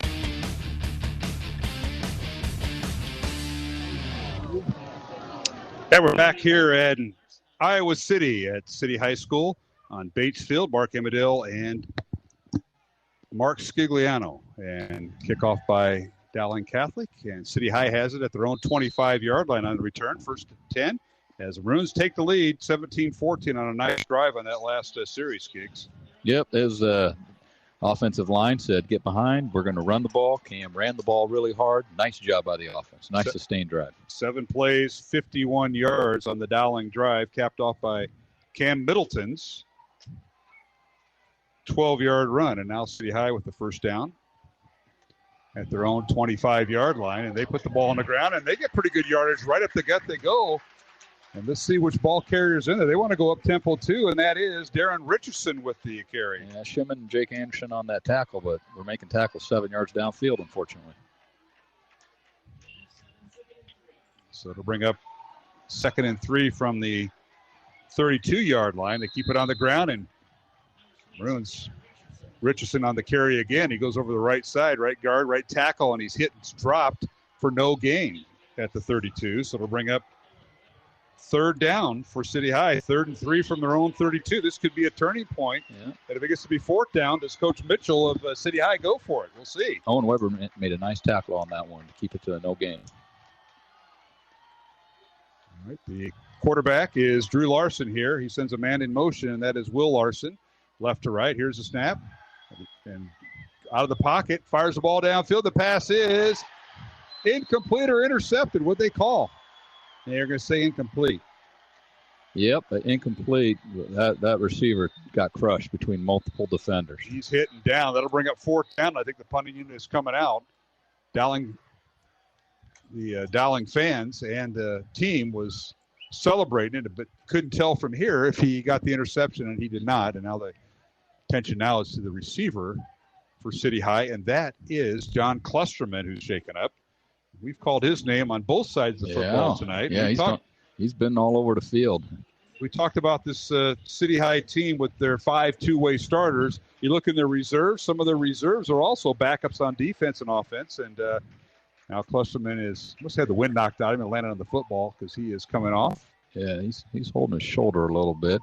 Yeah, on that play, you had Jake Anderson, Blake Anderson, Shimon, Joe Reed. You had 4 guys collapse on him real quick, and don't know who knocked the ball down or whoever made the play made a nice play on it. But they are all there, so that's right. Good team defense. 4th and 3 now for City High. That'll bring in Gable Mitchell, punt returner and punters. Right now he's going to attempt the punt from his own 22-yard line. Gets a good snap, kicks away. It's angles out of bounds towards the Dowling sideline, hits inside the 40. There'll be no return by Cooper Nicholson and the Maroons. And Dowling will have it 1st and 10 from their own 35-yard line or so. They haven't spotted it yet. With 48 seconds remaining here in the third quarter, Gable's doing a nice job keeping the ball away from the punt returners. He's trying to keep it away. He's kicking it low. He's kicking to the sidelines, towards the sidelines, not allowing the punt returners to get a chance to catch it and return anything. That was a nice job. 2 minutes left in the fourth quarter, and it's still Ankeny upsetting number 1 Southeast Polk 21-7 in Ankeny tonight. We'll keep you posted on scores. 17-14 rather. Dowling with the lead here. Let's put the ball on the ground and grinding it up, and that is Cam Middleton, and he gets a few yards across the 35 up to the 36-yard line for a gain. Yep, it looks like Ben Keeter was on that tackle. They're calling him on offense, calling him on defense. He's their stud. He is. Moves the ball up to the 37-yard line. This drive started back on the Dowling 35, so a gain of 2 that time. And off again, Middleton, right side, gets outside the right tackle, puts his head down, and gets across the 40 up to about the 42-yard line, gain of 5. That may be the last play of the third quarter, it looks like. Yeah, looks like they're going to let the clock run out, go into the fourth quarter, and try and pick up a nice 3 yards on this third down. Well, it's Dowling now leading City High of Iowa City, 17-14. We've come to the end of the third quarter. We'll be back for the fourth quarter in 1 minute here on the Iowa Catholic Radio Network. I know Carmelite nuns who get a call from their Mother Superior every June telling them where they're going to be assigned in the year ahead. And even if they know they're probably not going to be transferred, before that call, they're supposed to pack up all their belongings and wait for the phone to ring. It's an exercise in detachment from the world. We all go through that in our own ways, don't we? Maybe sometimes, something becomes unstable in our current jobs, or a new opportunity opens up, or we have a financial crash that forces us to rebudget everything, or we go on a job interview, or maybe get a call from a doctor with some disturbing news. Even if those experiences don't pan out to be anything, and they usually don't overlook their importance. That's God reminding us that, in the end, this world isn't our home. And if you get too attached to the little comforts you surround yourself with, you won't be available to God's grace and His call in your life. Stay open. This is Chris Stefanik from RealLifeCatholic.com.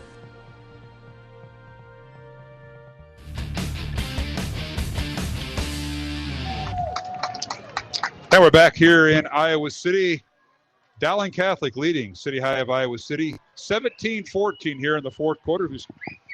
As we start the fourth quarter, Dowling now with a 3rd and 3 from their own 42-yard line. Cam Middleton on a 5-yard carry. English back to throw, fires the ball out, pass thrown behind the receiver, Cooper Nicholson, who was running a slant pattern, incomplete. His quick pop pass would have been good enough for a first down near midfield, but he threw it behind him.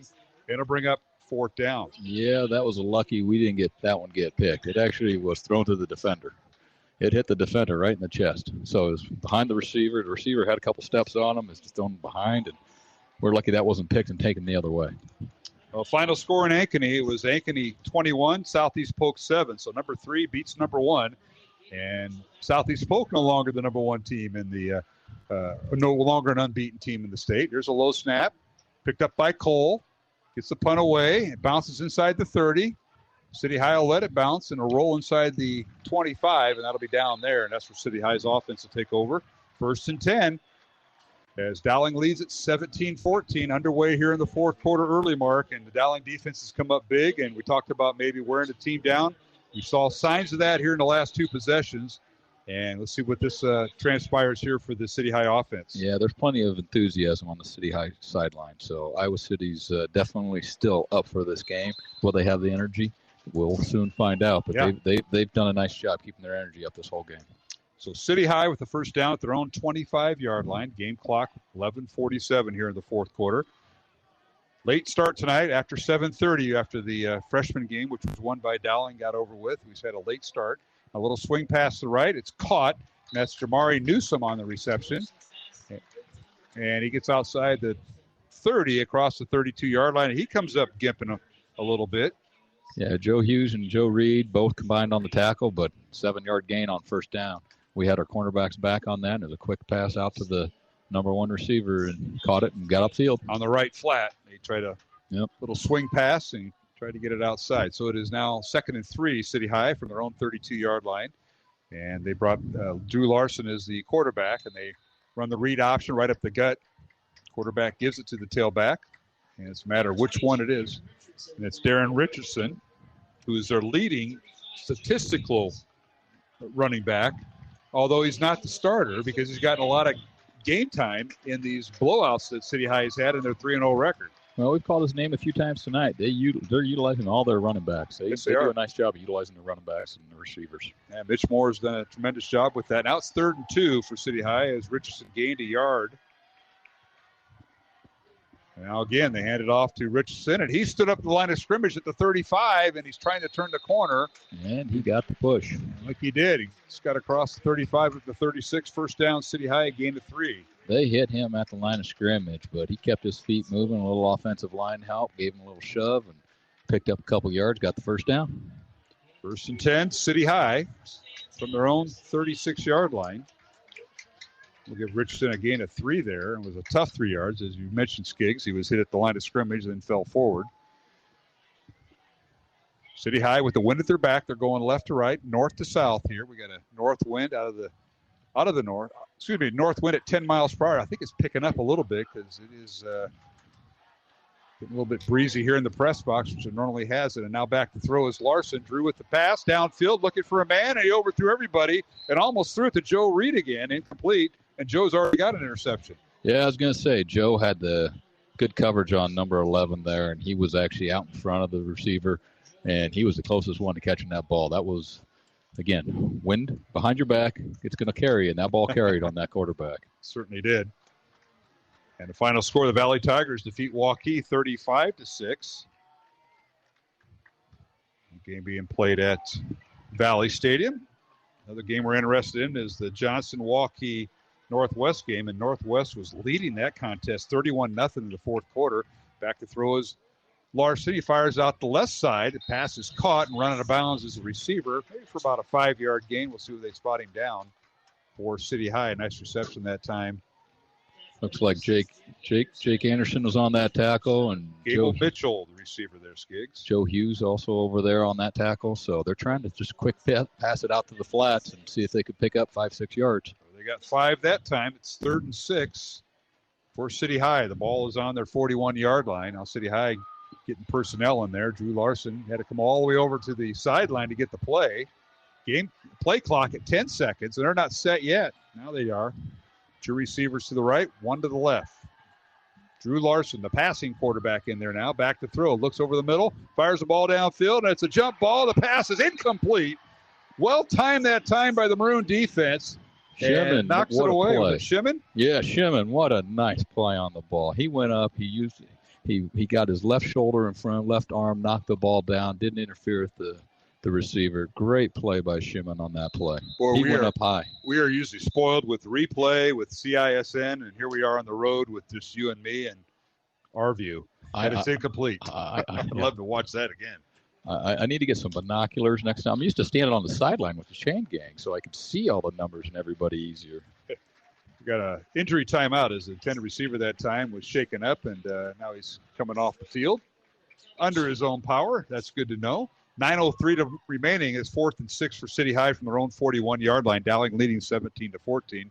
Skiggs, while we got a moment, you got a special shout-out to one family member having a birthday. Is that right? Yeah, my goddaughter Josie. It's her birthday, and just want to wish her a happy birthday. Family parties tomorrow night. Unfortunately, I'll be up at the UNI game cheering on Bronte Wells. Yeah. But no, happy birthday to my goddaughter Josie Skigliano. So that's your brother Danny's daughter. Yep, his oldest daughter. Back to pass. The punter. It's a fake punt.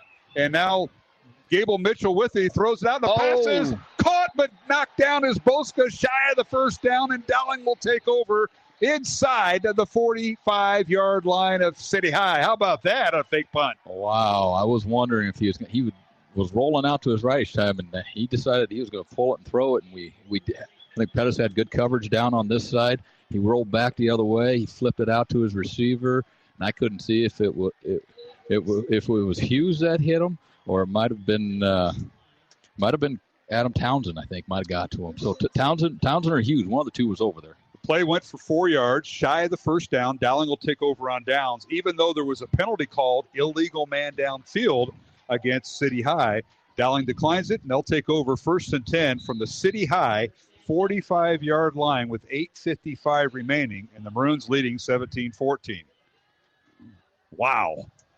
All right, quarterback is Jake English for the Maroons. He's got one back in the backfield. That's C.J. Phillip.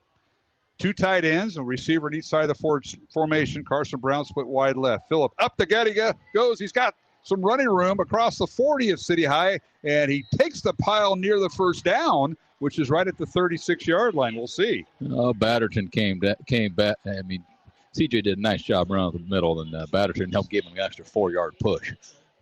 That was a nice job by Batterton coming up and helped continue in the block. He's a yard short, gain of 9 for C.J. Phillip. 2nd and 1 Dowling. Game clock continues to run at 8.5 minutes left here in the fourth quarter.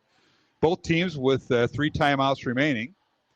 Dowling 17, City High 14. What a battle. Handoff, C.J. Phillip near side. He was one step away from breaking it and finally tackled inside the 35 down to the 33. A pick up 3 and a bring up 2nd down and 1. Gable Mitchell made a nice tackle on play. You can tell he's a wrestler. Yes, he is. Gable, first name? Yeah, grandfather. I know. Yeah, grandfather. You don't have a choice. No, that was a nice tackle by him. And it is a first down. 1st and 10 Dowling. Spot him at the 33-yard line. And now English. Handoff goes again to C.J. Phillip. Runs left side. Can't get the corner turn. And he's brought down right about the 30-yard line for a gain of 3. And Carter Seaton on that tackle. Nice job by him. CJ had some running room. He was able to close down that running room. Our offensive line is now starting to lean on him. The offensive line is getting a nice push on every play. It is nice to see that offensive line change the line of scrimmage.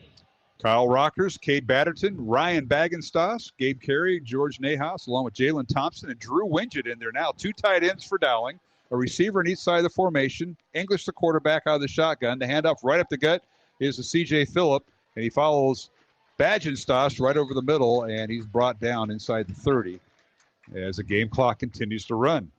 Yep, they're just going to keep feeding the run. We got a little bit longer distance right now. Question is, are we into a point of 2-down territory? We still can run the ball a couple times, throw a pass, a couple decisions to make here, but I think we're in 2-down territory. We'll see what Coach Wilson decides to do. But let's get the first down. On 3rd down, we don't have to worry about it. Yeah, the ball's on the Iowa City 28-yard line, 3rd and 6 Maroons. Receiver at each side of the formation.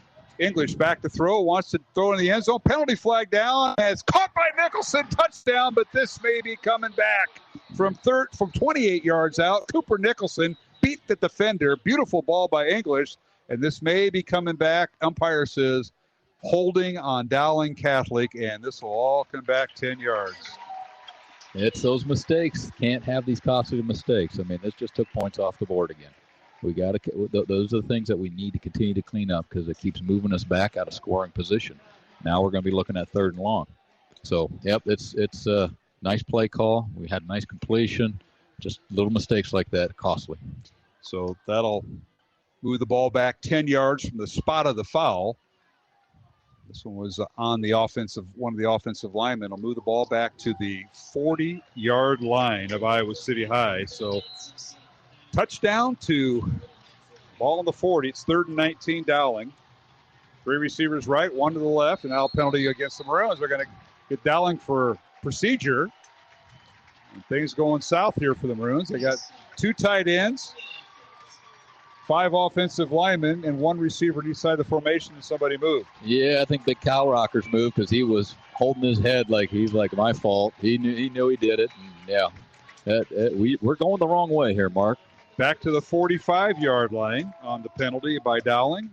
3rd and 24. You've got plenty of plays. You and Chido got plenty of plays for 3rd and 24, I know, at the 8th grade level. Oh, yeah. Here's the snap. Low snap. English picks it up. He fires down the near sideline. He throws in a double coverage. Incomplete. Intended receiver that time for the Maroons was Mikey McLean, but Jake threw in the double coverage. That'll bring up 4th down for Dowling. Yeah, there's a safety over top. That was the first time they haven't had 10 guys on the line of scrimmage. They had 2 guys deep. They had 2 guys midway. They were expecting a long pass. So, yeah, that would have been tough to complete any pass in that situation. And the bad part is it stops the clock. 6:54 remaining, 4th quarter. Dowling holding on to a 3-point lead. 5th-ranked Dowling 17, 6th-ranked Iowa City High 14. Here in the 4th quarter, Mark Amadale joined by Mark Scigliano tonight here in the Iowa Catholic Radio Network. As our sideline reporter, John Chido, in Las Vegas watching the Iowa State Cyclones and his daughter's dance team with Iowa State. And Coach Maynard up in Northwest Iowa this weekend. Cole now in the punt. Nice kick, end-over-end kick, angling towards the near sideline, and it'll go out of bounds. Ooh, not as deep as I thought. Right about the 25-yard line. I know he was angling away from that punt returner for City High, but he angled it too much, Skiggs. Yeah, unfortunately. He was trying to keep it away from him, but didn't get much yardage out of that for us. So defense got to step up. Defense has got to stop him here in 3 plays. Let's not let him get any momentum going down the field. Defense needs to stop him in 3. Well, Chase Patton, Cody Hikas, Jalen Pettis, Owen Weber, the front 4 for Dowling. They're hungry. Linebackers, Kellen Shimon, Adam Townsend, Joe Hughes, and Noah Seamer. Cornerbacks are Joe Reed and Jake Anderson. And the free safety is Blake Anderson. As back to throw is quarterback Quentin Tron, and the pass complete near side for a short gain. Yeah, it looks like he completed it to Will Larson. Will Larson with the catch. Got about 5 yards on it, 5-6 yards. So, again, they're just throwing quick passes out to the flats. Our linebackers and cornerbacks are back. Spotting down at the 32-yard line. Now here's Tron back to throw. Fires the ball near side. It's caught for a short gain up to the 40-yard line. Joe Reed and Joe Hughes on the stop again. Again, that one was a simple little 5-yard stop by the receiver on the outside. We're back about 10, 15 yards on the cornerback, so easy pitch and catch for City High on that. And the ball's at the 39-yard line, gain of 7. Maddox on the reception for City High, Achille Maddox. 2nd and 10 now. And here's the handoff right up the gut is Major, and he's hitting. Bounces off tackles as he gets up to midfield near a first down. Looks like he got the first down. Shimon held on, but he bounced off a tackle. Then Shimon held on and took 2-3 guys to bring him down again. They run the ball hard. They don't go down with one guy. Ronnie Major back at tailback. They've used 3 of them tonight. First down, City High at midfield. Major again 11 of 11 on the play. And it's 1st and 10 City High. Back to throw Tran. Fires it near side. Coming back for the football is Maddox again. And Maddox makes the reception as he came back for the football in the Dowling territory at the Maroon 46. Gain of 4. City High's taking the short little passes. Dowling's giving it to them. City High's taking them. They're just going to throw those passes all the way down the field. Both teams with 3 timeouts remaining. Under 6 minutes remaining. 4th quarter. 17-14 Dowling. City High with the 2nd and 6 from the Dowling 46. Here's a snap. Tran on the read option. He gets to the tailback, and he's swarmed under. That was Hagan. Point of attack. I'll tell you what, that was Carson Hagan making the stop in the backfield. Oh, yeah. Hagan made a nice play on that ball and got tackled him for a little short loss there. It was a nice play. It sets up a long 3rd down. This is what we needed to do. Bauska was the ball carrier. He's back in. One of the 3 or 4 running backs that they've had in there for City High. Ball back to the 47, a loss of 1. It's 3rd and 7 City High. Big play here. 2 receivers on each side of the formation. No tight end, 1 in the backfield. Tran back to throw.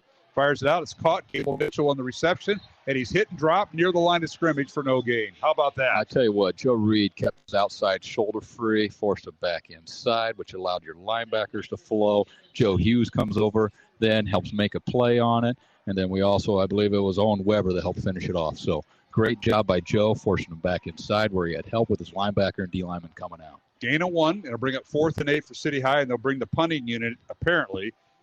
Gable Mitchell made the catch. He's going to go back to punt. Last time this happened, they faked it, so we'll see. Cooper Nicholson back, and he will kick it away. Low line drag kick, and Nicholson lets it go through his legs. He's got to get on it, and he does back at the 5-yard line. Cooper was trying to play shortstop, pick it up and go, and he couldn't do it. It went through his legs. He may have touched it. I think he touched it. And as soon as it went past him, he turned around and went after it hard. So I think it touched him. First down, Dowling at their own 6-yard line with 4 minutes, 32 seconds remaining. Again, both teams with their full allotment of timeouts.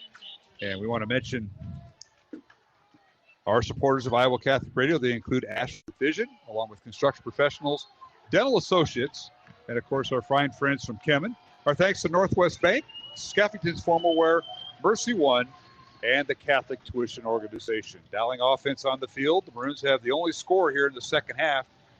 City High led 14-7 at halftime. Or 14-10, rather, at halftime. Now, Dowling with the football, and they give to Cam Middleton, and he doesn't get anywhere. He tries to go to the right side, and he's dropped for a loss of 1. And that was Klosterman again. He got into the backfield. He's having a heck of a game, that Klosterman. He's doing a nice job. Gable Mitchell, you're seeing lots of guys step up for City High. Yeah, he's all over the place. 17-14 Dowling. Maroon offense on the field, and they're backed up against their own end zone. It reduces the playbook. English gives it to Cam Middleton on the right side, and he has defenders coming at him, and he gets nothing. No gain on the play. He might have lost a yard or two there. Yeah, he did lose a couple of yards, so we're going the wrong way again. We now got our backs are really against the wall now. So it's 2nd and 11. Ball's on the 5-yard line. English now will send Carson Brown wide to the left. Dowling going right to left, south to north here at the Bates Field at City High. One receiver on the right side. Double tight ends. Cam Middleton in the tailback spot. English out of the shotgun. Here's the snap. He runs left side looking for a hole, and Cam is swarmed under. Back at the 3-yard line, he'll lose the yard. So the defensive line of City High is making the offensive line of Dowling pay right now. And I'll bring up 4th down, and Cole will punt from his own end zone. Look out. Yeah, and we've had trouble with our snaps so far. This is not a good thing for us. Loss of 2 that time by Cam Middleton, so he loses 2 yards and a yard. They'll send in their punting unit.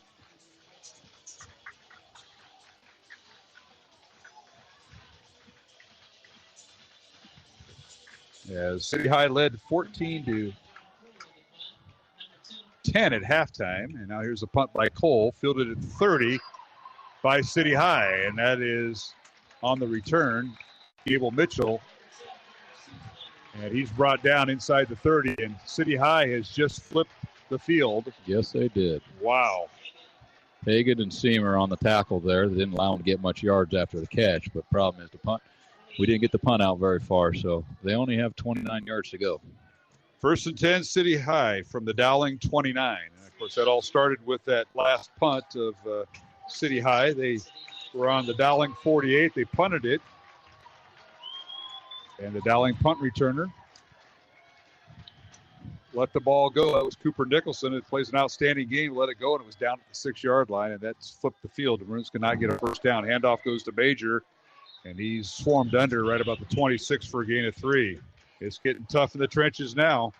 Yeah, that was some good hard hitting right up front. Looks like Joe Hughes must have come around from the backside, get the tackle from the backside, and I'm pretty sure Townsend, I think, got him in the middle. So middle linebackers having to make some tackles there. 2nd and 8, City High. The line of scrimmage is the Dowling 26. Here's the snap, a little toss play on a jet sweep, and they toss it to number Gable Mitchell, who was a flanker going left to right. Mitchell picks up some yardage. Joe Reed knocked him out of bounds. Helped his momentum was going towards the out of bounds. Joe gave him a little push, helped him out of bounds. Gets a 5-yard gain out of the play, and they'll bring up 3rd and 3 City High. Now they go back to the ground, and quarterback Drew Larson on the handoff and stop right at the line of scrimmage for no gain. It'll be 4th and 2 for City High at the 20-yard line of Dowling. You see Pettis coming off the bottom of the pile. Game clock still running, and now a timeout called by City High with 1:23. We'll take a break. 1:23 remaining, 4th quarter. It's Dowling 17, City High of Iowa City 14. Back in 1 minute here on the Iowa Catholic Radio Network. Hi, this is Matt Wilkham, Executive Director for Iowa Catholic Radio. For 15 years, we've worked to be the best possible stewards of your gifts, knowing that this isn't our radio station, it's yours. That's why we can confidently ask for your financial support to be fully funded for the rest of the year. Join us starting Monday, September 20th for the Fall Carathon as we celebrate 15 years of connecting listeners with Christ. But you don't have to wait. Give now at iowacatholicradio.com. Thank you. Has anyone ever told you to pray about it and left you thinking, okay, but how? First, invite the Holy Spirit to be with you as you talk to God. Think about what is going on in your heart and mind. Be honest. Acknowledge to God what you're thinking, feeling, and desiring, because He wants you, the real you. Then, tell Him about what you're experiencing and entrust that to Him. Finally, let the Father love us. Ask yourself, how is God loving me right now? He is loving always. Sometimes we need to stop and think of our blessings, because that is where we can find God.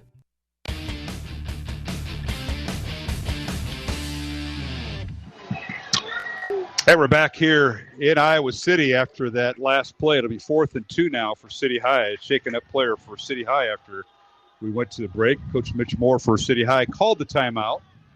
I didn't see who was limping off the field, Skiggs, did you? I think it was Ronnie Major that was hurt, the running back. Yeah. Major, Boska, and the third running back, Darren Richardson, have all played for City High. Minute 28 remaining here in the fourth quarter. City High has 2 timeouts left. They're deciding whether to go, and now they're going to wind the clock. And it was not a timeout being called, apparently. It was a injury timeout. So City High will go for it here, 4th and 2.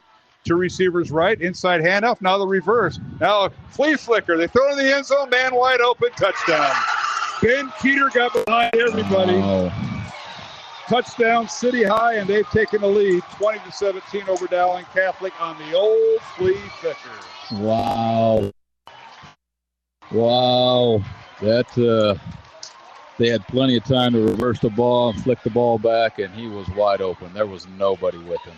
20 yards out, the play goes. It was a play in which they gave it to an inside handoff going to the right side, and then it was a double reverse going from right to left.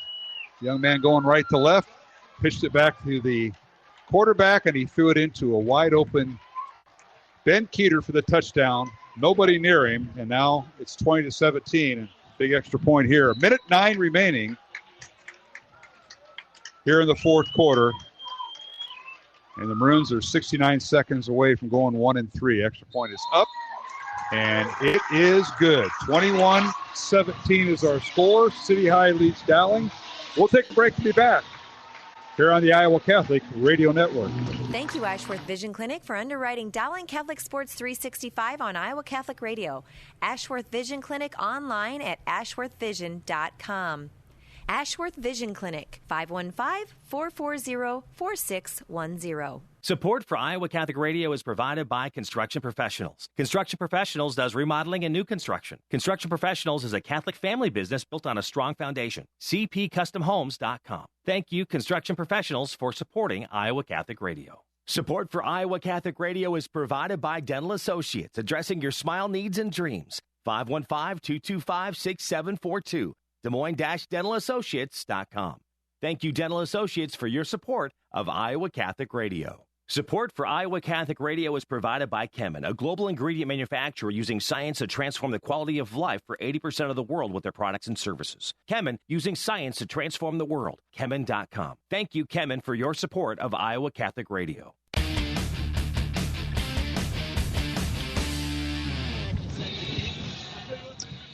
And we're back here at Bates Field in Iowa City alongside Mark Scigliano. I'm Mark Amadeo. As City High has just taken the lead on a 20-yard touchdown pass out of the flea flicker from quarterback Drew Larson to Ben Keeter. Yeah, that was an interesting play call. It worked great for him. We were caught off guard. Yes, we were. Now the kickoff by City High, and it'll be fielded by Carson Brown at the goal line, and they'll call it as a touchback, so there'll be no returns. 1st and 10 Dowling from their own 20-yard line. A drive that went 4 plays and 29 yards, Mark Scigliano. Keeter, a 20-yard reception, touchdown catch from quarterback Drew Larson, and now Dowling with 3 timeouts and 68 seconds to respond, trailing 21-17. Yeah, it got back into the field position battle, and that's what happened. We missed the punt return. We tipped it. It rolls all the way back to the 4 or 5 yard line. We get stuck. Can't move the ball. They get the ball on 29. That's tough to play against. Keep in mind, a Cooper Nicholson 28-yard touchdown was wiped out on the previous drive by the Maroons, and then that punt that went down to the Dowling 6, the Maroons 3 and out, and they got a 26-yard punt off that gave City High great field position from the Dowling 29, and then they punched it in 4 plays.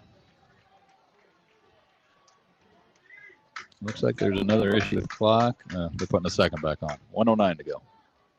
They're still messing with it. Now it's a minute to go. I have written down 2 minutes. That was in the play, and a minute 9 to go. It should be 1:09.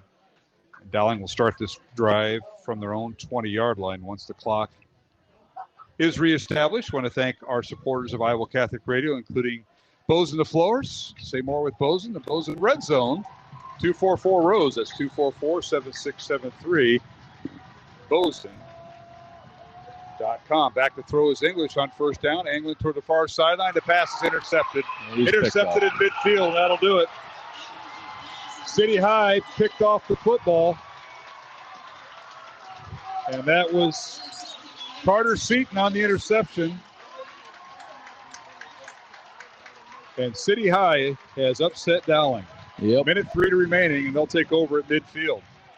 Yeah, that was he lofted it up there, and it was there was a safety over the top, and cornerback made a nice play on the ball. Out jumped the receiver. Cooper Nicholson was the intended receiver, and threw it from their own 20-yard line, and it was intercepted at the City High 48-yard line. That's where they're going to spot it. 1st and 10, City High. At their own 48 with 63 seconds remaining. City High's offense will come out. I'm sure they'll be very conservative. Mason may have been injured on that last series. They hand it off to the tailback, and that is Boska. Bounces outside. He's got near first down. He crosses the Dowling 45 down to the Maroon 44. He'll gain 8 yards. Looks like Dowling's going to use one of their timeouts here, but he was able to pick up 8 yards on that. That's tough. Can't give up 8 yards on first down. Yeah, that's Boska in there. Joey Boska, one of 3 tailbacks.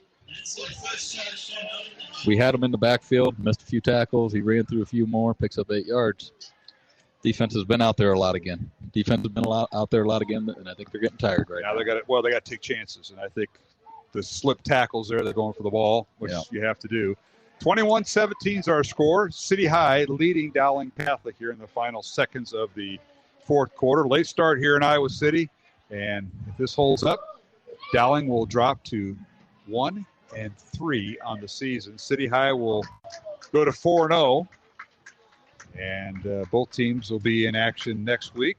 City High will host Iowa City West in the Battle of the Boot next Friday night right here at Bates Field in their homecoming game. Dowling will be home for their homecoming game. They'll take on a 3-1 Council Bluffs Lincoln team at Valley Stadium in their homecoming. But Maroons just couldn't generate enough offense. They had some poor field position that they incurred. Yep. And couldn't overcome it. When they had the poor field position, they couldn't get out of it. And a short punt enabled City High to take advantage of that, along with both teams with a turnover each at last report. Handoff Richardson. He's got the first down. That'll do it. Yep. Stop the clock for the first down. Up the gut it goes to, Boska on the carry.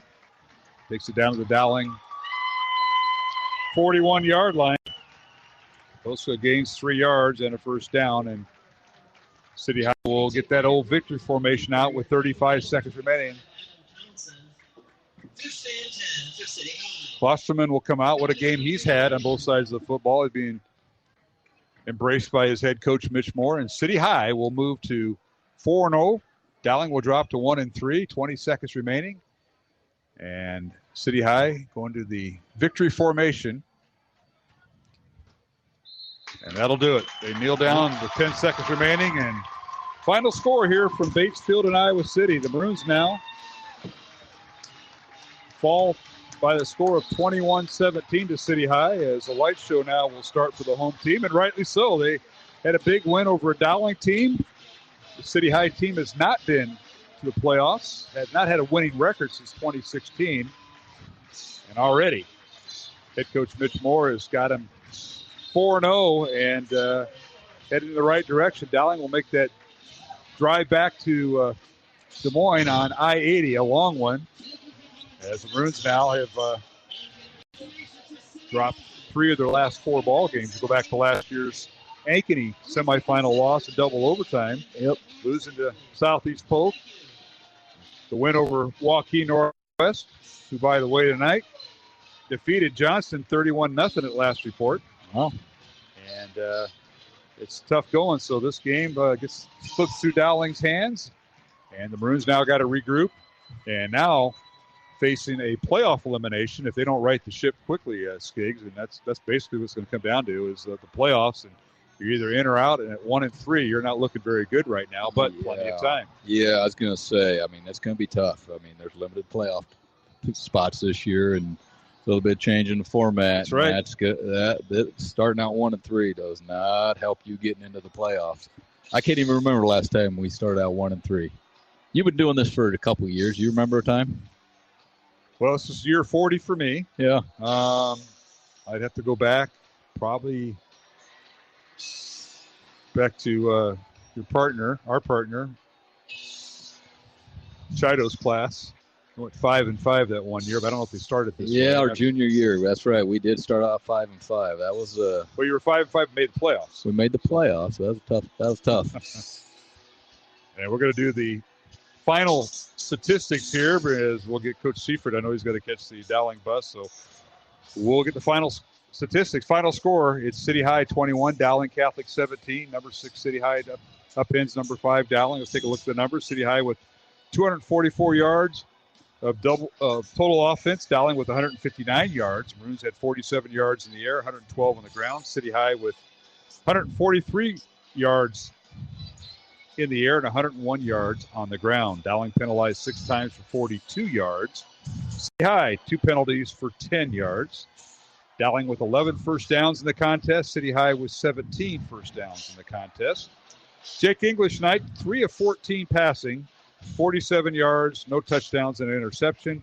Drew Larson, 1 of 2 City High quarterbacks, was 11 of 19 passing, 94 yards and a touchdown. And Quentin Tran, 7 out of 12 passing for 40 yards and an interception. For the Maroons, the leading ball carrier was Cam Middleton, 21 carries, 92 yards, and a pair of touchdowns for the Maroons. C.J. Phillip, 11 carries for 44 yards. Jake English, 1 carry for 7 yards, and Dante Catalmo, 1 carry for 1 yard. For City High, Ronnie Major, 14 carries, 47 yards. Joey Busca, 13 carries for 30 yards, and Darren Richardson, 5 carries for 15 yards. Quarterback Drew Larson, 5 carries for 9 yards. And in the receiving department, Cooper Nicholson, 1 catch for 47 yards, but he had 1 call back in the fourth quarter from 28 yards. That went for a touchdown, but 1 catch for 47 yards on the night for Cooper. Andrew Bliss, 1 catch for 5 yards, and C.J. Phillip, 1 catch for -5 yards. For City High, Ben Keeter, 4 catches for 39 yards and a touchdown. Klosterman, the two-way player, 3 catches for 28 yards. Harris, 2 catches for 18 yards. Maddox, 3 catches for 15. And Ronnie Major, 1 catch for 14. Gable Mitchell, 3 catches for 8 yards. Again, City High with the win tonight. They had 244 yards of total offense. Dowling with 159 yards of total offense as Dowling falls to 1-3. And City High improves to 4-0. I want to thank Jared Seifert for providing us the numbers as he came from upstairs down to our location for that.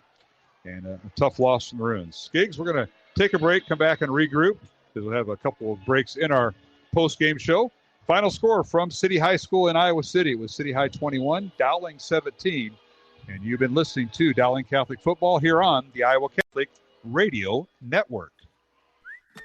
Support for Iowa Catholic Radio comes from Mercy One, your expert circle of personalized care for all your health needs. With more care locations than anyone, your best life is their one purpose. Find your doctor at mercyone.org. Support for Iowa Catholic Radio is provided by Skeffington's Formal Wear, in business since 1951, with locations in Des Moines, West Des Moines, Davenport, Coralville, and Ankeny. Skeffington's Formal Wear, fitting you for life celebrations. Online at skeffingtons.com. Support for Iowa Catholic Radio is provided by CTO. What great news for donors to the Catholic Tuition Organization. You now receive 75%. Yes, 75% of your donation back in Iowa tax credits beginning January 1st of this year. Your support has helped thousands of students attend our Catholic schools. Best gift ever. Online, ctoiowa.org. At CTO, the bottom line, it's for the kids and their future.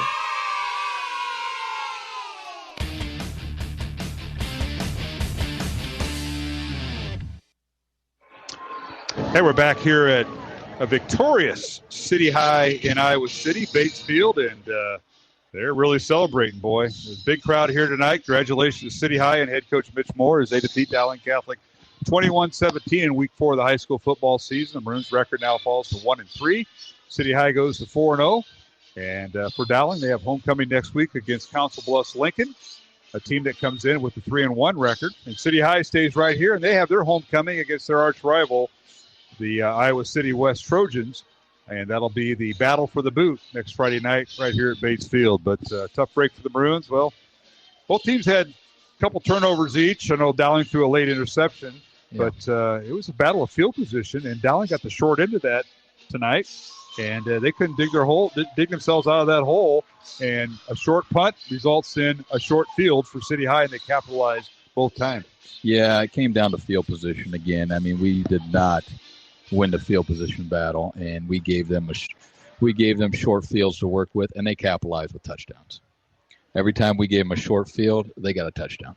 So they weren't able to move the ball on us on the full-length field, but when it came down to they're starting on our 30 or 35, they were able to move the ball and get a touchdown. So when they got our defense on our heels, they were able to score.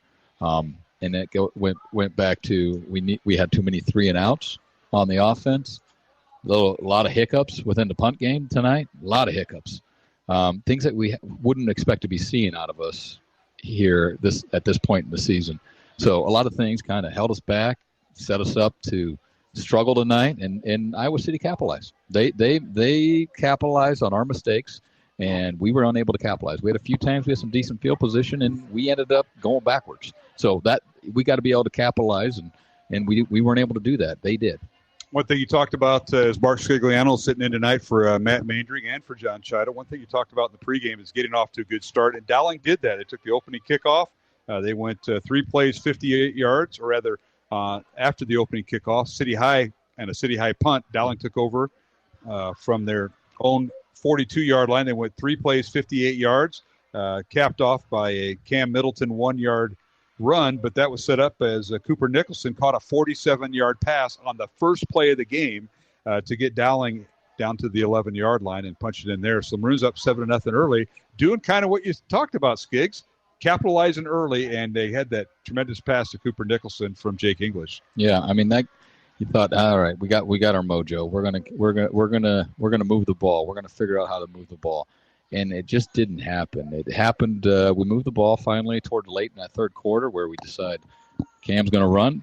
The offensive line is going to just sit there and plow their way, and they plowed their way down the field, scored a nice touchdown. And then after that, we just couldn't sustain drives again, and that's tough. If we can't sustain drives and move the ball down the field, it puts the defense right back out on the field, usually in a bad situation with not great field position, and that's what happened all night again tonight. And that's how City High scored their first touchdown as we go to continuing this first quarter.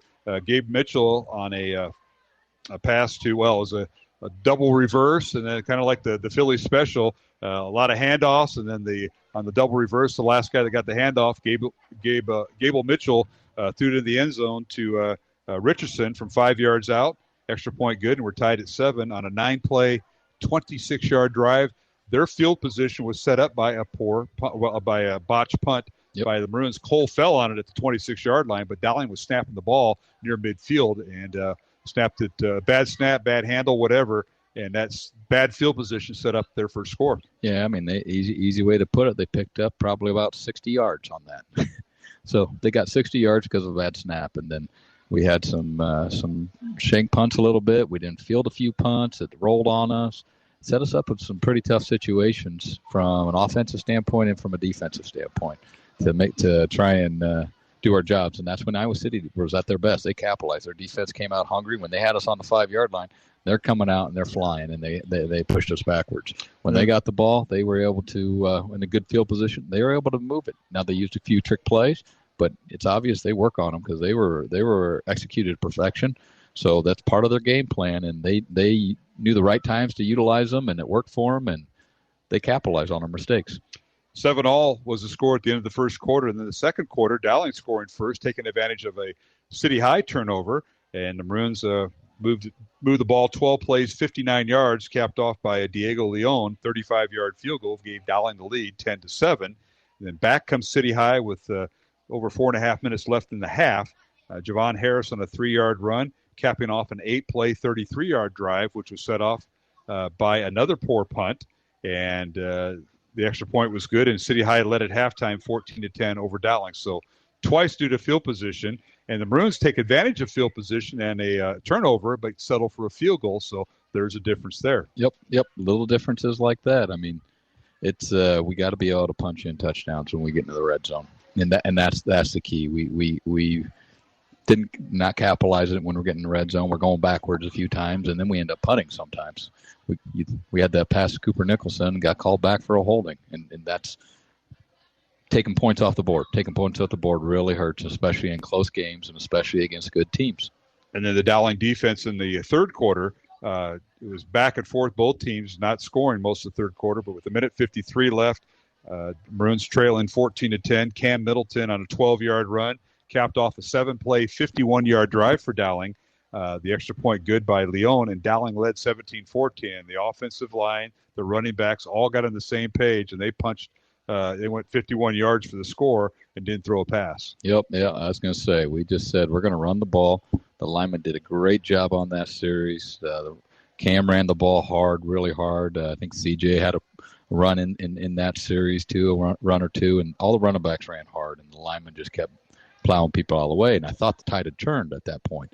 Thought linemen are taking over. We get the ball again. We're going to do the same thing. And then we just kind of sputtered out on the next series. And then later on, late in the fourth quarter, Dowling with the lead, 17-14, all through the fourth quarter until the final 69 seconds. And the Maroons were backed up against their own end zone. They had a punt from their end zone, and City High gets the ball at the Dowling 29. They go 4 plays, 29 yards. Ben Keeter on a 20-yard reception from Drew Larson, their quarterback, on a flea flicker play. Started out as a reverse, double reverse, and a flea flicker, and the extra point good, and that was our final score, 21-17. Dowling had one more series to respond with all 3 timeouts, and on first down, English was intercepted at midfield to end the ball game. So 21-17 the final. City High defeats Dowling, and the Maroons now face a record of 1-3 and face elimination from the playoffs because now they almost have to run the table in the next 5 games, as they have, they're 1-3 right now with 5 games left, and it starts next week with Council Bluffs Lincoln coming to Valley Stadium for homecoming. So you just start over, Skiggs. That's all you can do and try to correct. And there might be, we talked about this before. Film doesn't lie, and the varsity level use a lot of film. Not only do you get film on your opponents, but also on your own team and yourself scouted, and that's what the coach will be doing here tonight and tomorrow. So maybe there'll be some changes in the lineup. We'll find that out. Yeah, I don't know. I mean, something's got to give. But things aren't clicking the way they should, and I'm sure the coaches are going to step back and look at everything and say, all right, do we need to make an adjustment here? We need to make a tweak here. It might be personnel. It might be the types of plays we're running, but something's got to change because we've got to get an offense that can move the ball and move the ball consistently, and that's that's the point we're at. I'd like to say the defense should have been able to win this game, but it goes back to their backs are against the wall a lot of times during the game, and they're doing well. Yeah, you'd like to see them get a couple more turnovers, but they're on the field a lot, and they're getting tired, especially towards the end of the games, and it's because they're on the field. We need to get the offense to sustain drives, move the ball, give the defense a little break. The defense will then be able to hopefully be able to control games at the end of games on close games like this, where we're not able to close it out because they've been on the field most of the game. It's funny you say that, Skiggs, because you look at the 3 touchdowns scored tonight by City High. Congratulations to them. But the first one in the first quarter, 9 plays, just 26 yards, short field. The second touchdown right before the half, 8 plays, just 33 yards, so short field. And the last one, 4 plays, 29 yards, again, short field. That's where the 3 City High touchdowns come from. So A lot to be said about that, correctable things, but you're running out of games. You're running out of time to get things corrected. But, if they run the table and run the next 5, they're probably in the playoffs. They're probably playing a number 1 or 2 seed, but that's okay. You're in the playoffs. And that's the thing. The whole goal is to play that 10th game. And all right, we'll talk more about that. Final score once again from Bates Field here in Iowa City. It was City High of Iowa City 21, Dowling Catholic 17. Maroons dropped their record to 1-3. City High now 4-0 on the season. Along with Mark Scigliano, I'm Mark Amadale. We'll be back with final thoughts after these messages here on the Iowa Catholic Radio Network. Monday through Friday at 3 p.m., it's Cresta in the afternoon. Speaker and author Al Cresta looks at life through the lens of Scripture and the teaching of the Catholic Church, providing conversation about the things that matter most. Cresta in the afternoon on the Iowa Catholic Radio Network. Support for Iowa Catholic Radio provided by Northwest Bank. Commitment you can bank on. Northwest Bank is a community bank serving Iowa and Nebraska. NW.BANK. Thank you, Northwest Bank, for supporting Iowa Catholic Radio. Did you know you have a choice in your child's education? Smaller class sizes, dedicated teachers, a sense of community, and a caring learning environment. Whether it's in the classroom or at home, Diocese of Des Moines Catholic Schools deliver the best value in education, and we offer tuition assistance to help you afford it. Learn more about how the Catholic schools in the Des Moines Diocese might be the right choice for your child. Visit dmdiocese.org/schools.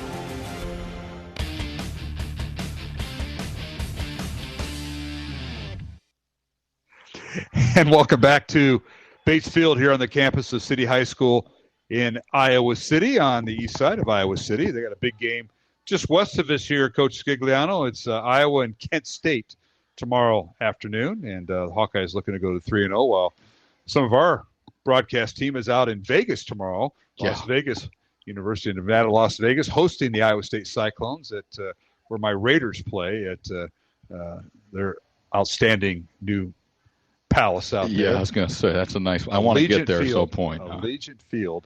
That's where our John Chido is at tonight. That's why we didn't have interviews on the field or at halftime, but we covered for him. Skiggs, I want to thank you for sitting in tonight. Matt Maindring also unavailable. He's up helping his family in Northwest Iowa. He's moving his mom, and it's a big event. It always is, so we wish Matt well. So that you were it. You got the next call, and I know you got 8th grade football. You guys are undefeated at 2-0 with a big win Tuesday night at Southeast Polk. So the Dowling 8th graders are 2-0, and I want to thank Claude Wilkins, the Dowling freshman coach. His record now 3-1 as they defeated City High in a game preceding ours tonight, 42-6. But Skiggs, thanks for thank you for having me. I know you're taking a lot of grief on probably on Twitter, Facebook, and also texting. So I don't know how to do all that extra stuff. I know how to read text. That's about it. Read text, and they got to you. Light me up. It was a great time. I enjoyed it.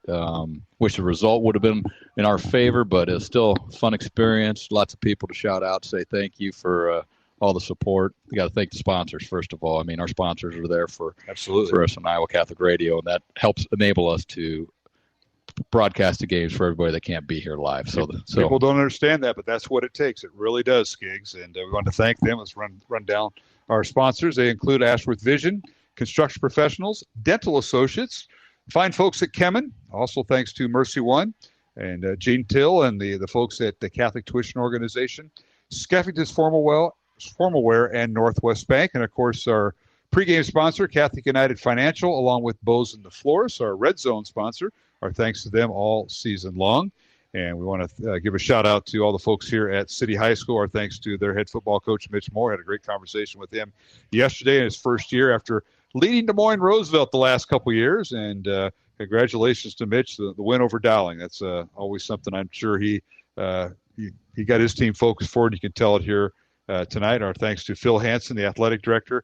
He gave me a pretty good parking place. I mean, I'm right behind the end zone. You, on the other hand, is your Uber driver Cataldo around? Bobby's wondering where I'm at, probably. Well, just tell him to pull in behind the scoreboard, and he'll see my car there, and he can pull in right there. They'll let him pull in, I'm sure.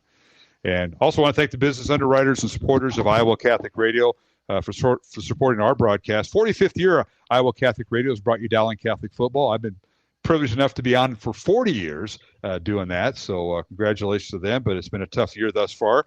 And our thanks to all the folks behind the scenes. A reminder, next game will be next Friday night. It'll be homecoming for Dowling. It'll be Council Bluffs Lincoln with the record of 3-1, taking on Dowling Catholic with the record of 1-3. And pregame at 7 o'clock, late kickoff, 7:30. There'll be a freshman game beforehand. So Claude Wilkins, who was our halftime guest, our thanks to Claude, will be involved with the Dowling freshmen on Friday night. And all the folks along the network, of course, 11:50 a.m., 88.5, 94.5, and 90.9, our newest affiliate out of Creston, listening to Game Tonight as we stream it on iowacatholicradio.com. Of course, the iPhones. I know people in Las Vegas are listening, as we did not have the live stream tonight, at least with CISN. We will have that next week, I believe. But I want to thank everybody for along the way, along with our studio producer, the one and only Jeff Piggott, who gave us those scores tonight. Can't forget Jeff. Skiggs, anybody else you want to pay homage to or take grief from if you do along the network? Well, no, I got to give one last shout out to my wife because she didn't want me to do it in the first place. Sherry, hopefully I didn't embarrass you. She said, don't screw up. But no, last shout out to my wife and my mother. I can't forget my wife and my mother. Those are always the last two I got to remember. I'll see I don't know if your mom goes to volleyball games on Saturday mornings. I got a 9 o'clock game at Dowling tomorrow with my daughter, and I'll see your niece, who had the birthday, playing for St. Anthony's. Holy Trinity, St. Anthony's. We'll get that. She's actually at Sacred Heart. Oh, Sacred Heart. Sorry. Yeah, so it'll be a Sacred Heart Holy Trinity matchup for first thing in the morning. That might be happening, but we got a lot on the docket. So, Skiggs, that'll wrap things up. I think we paid homage to everybody. Our thanks next door to Ray Gilmore from KCJJ here in Iowa City, the play-by-play guy. You know, we got to exchange some information, and hopefully that helped him out. I'll see him here in a little bit. Those folks and all the folks here at City High. I haven't been here since 2006 when my son went to Tim DeWhite's football camp. I went here 2 years, Friday, Saturday deal, and I remember some of the area, but they've upgraded their stadium. Still have the grass field, but everything it's a nice little stadium in the neighborhood, and City High took advantage of it. They added these nice lights from Musco, and they play they do a little light display after celebrations. I love that. Love seeing that. Yep, it was a pretty neat experience here. All right, other than the loss, it was. Yeah. Yes, it was. All right. Our thanks to Tom Wilson, the athletic director at Dowling, and all the folks behind the scenes, Colleen Webb and Michael Connor. And Mark Scigliano, thank you. Best of luck to you guys in your 8th grade season. You're 2-0. You have a Game 3 this Tuesday night. Who you have and where's it at? I believe we have Johnston. I think it's a home game for us this week. So you guys start those home games early, like 5:15 or something. Yeah, what's that all about? We play a couple games or 5th quarter, depending on how many players on each side of the field. That's right. The extra quarter. We want to make sure we get every kid lots of opportunities to play. It's all about developing kids at this age. So we need plenty of extra quarters and to make sure we get kids playing time. You're doing that. I'm glad to see you didn't retire last year. They talked you out of retirement from Catholic Football League and put you on the Dowling 8th grade squad. I love it. They can't get rid of me. Yeah, exactly. And we don't want to. Skiggs, thanks a lot. Thanks for all you do. All right, that'll wrap things up from Batesfield here in Iowa City. Final score once again, City High 21, Dowling Catholic 17. The Maroons' record falls to 1-3. City High undefeated at 4-0. And our thanks to everybody along the Iowa Catholic Radio Network, for my broadcast partner, Mark Scigliano, and for the best studio producer we have, Jeff Piggott, for all the scores tonight. This is Mark Amadale wishing you a safe and blessed faith-filled evening from Iowa City. Coverage of Dowling Catholic sports is underwritten by Ashworth Vision Clinic, Construction Professionals, Dental Associates, Kemen, Mercy One, the Catholic Tuition Organization, Skeffington's Formalware, Bosun the Florist, Northwest Bank, and Catholic United Financial. Please support the businesses that underwrite Iowa Catholic Radio. The proceeding has been a Dowling Catholic sports presentation on Iowa Catholic Radio.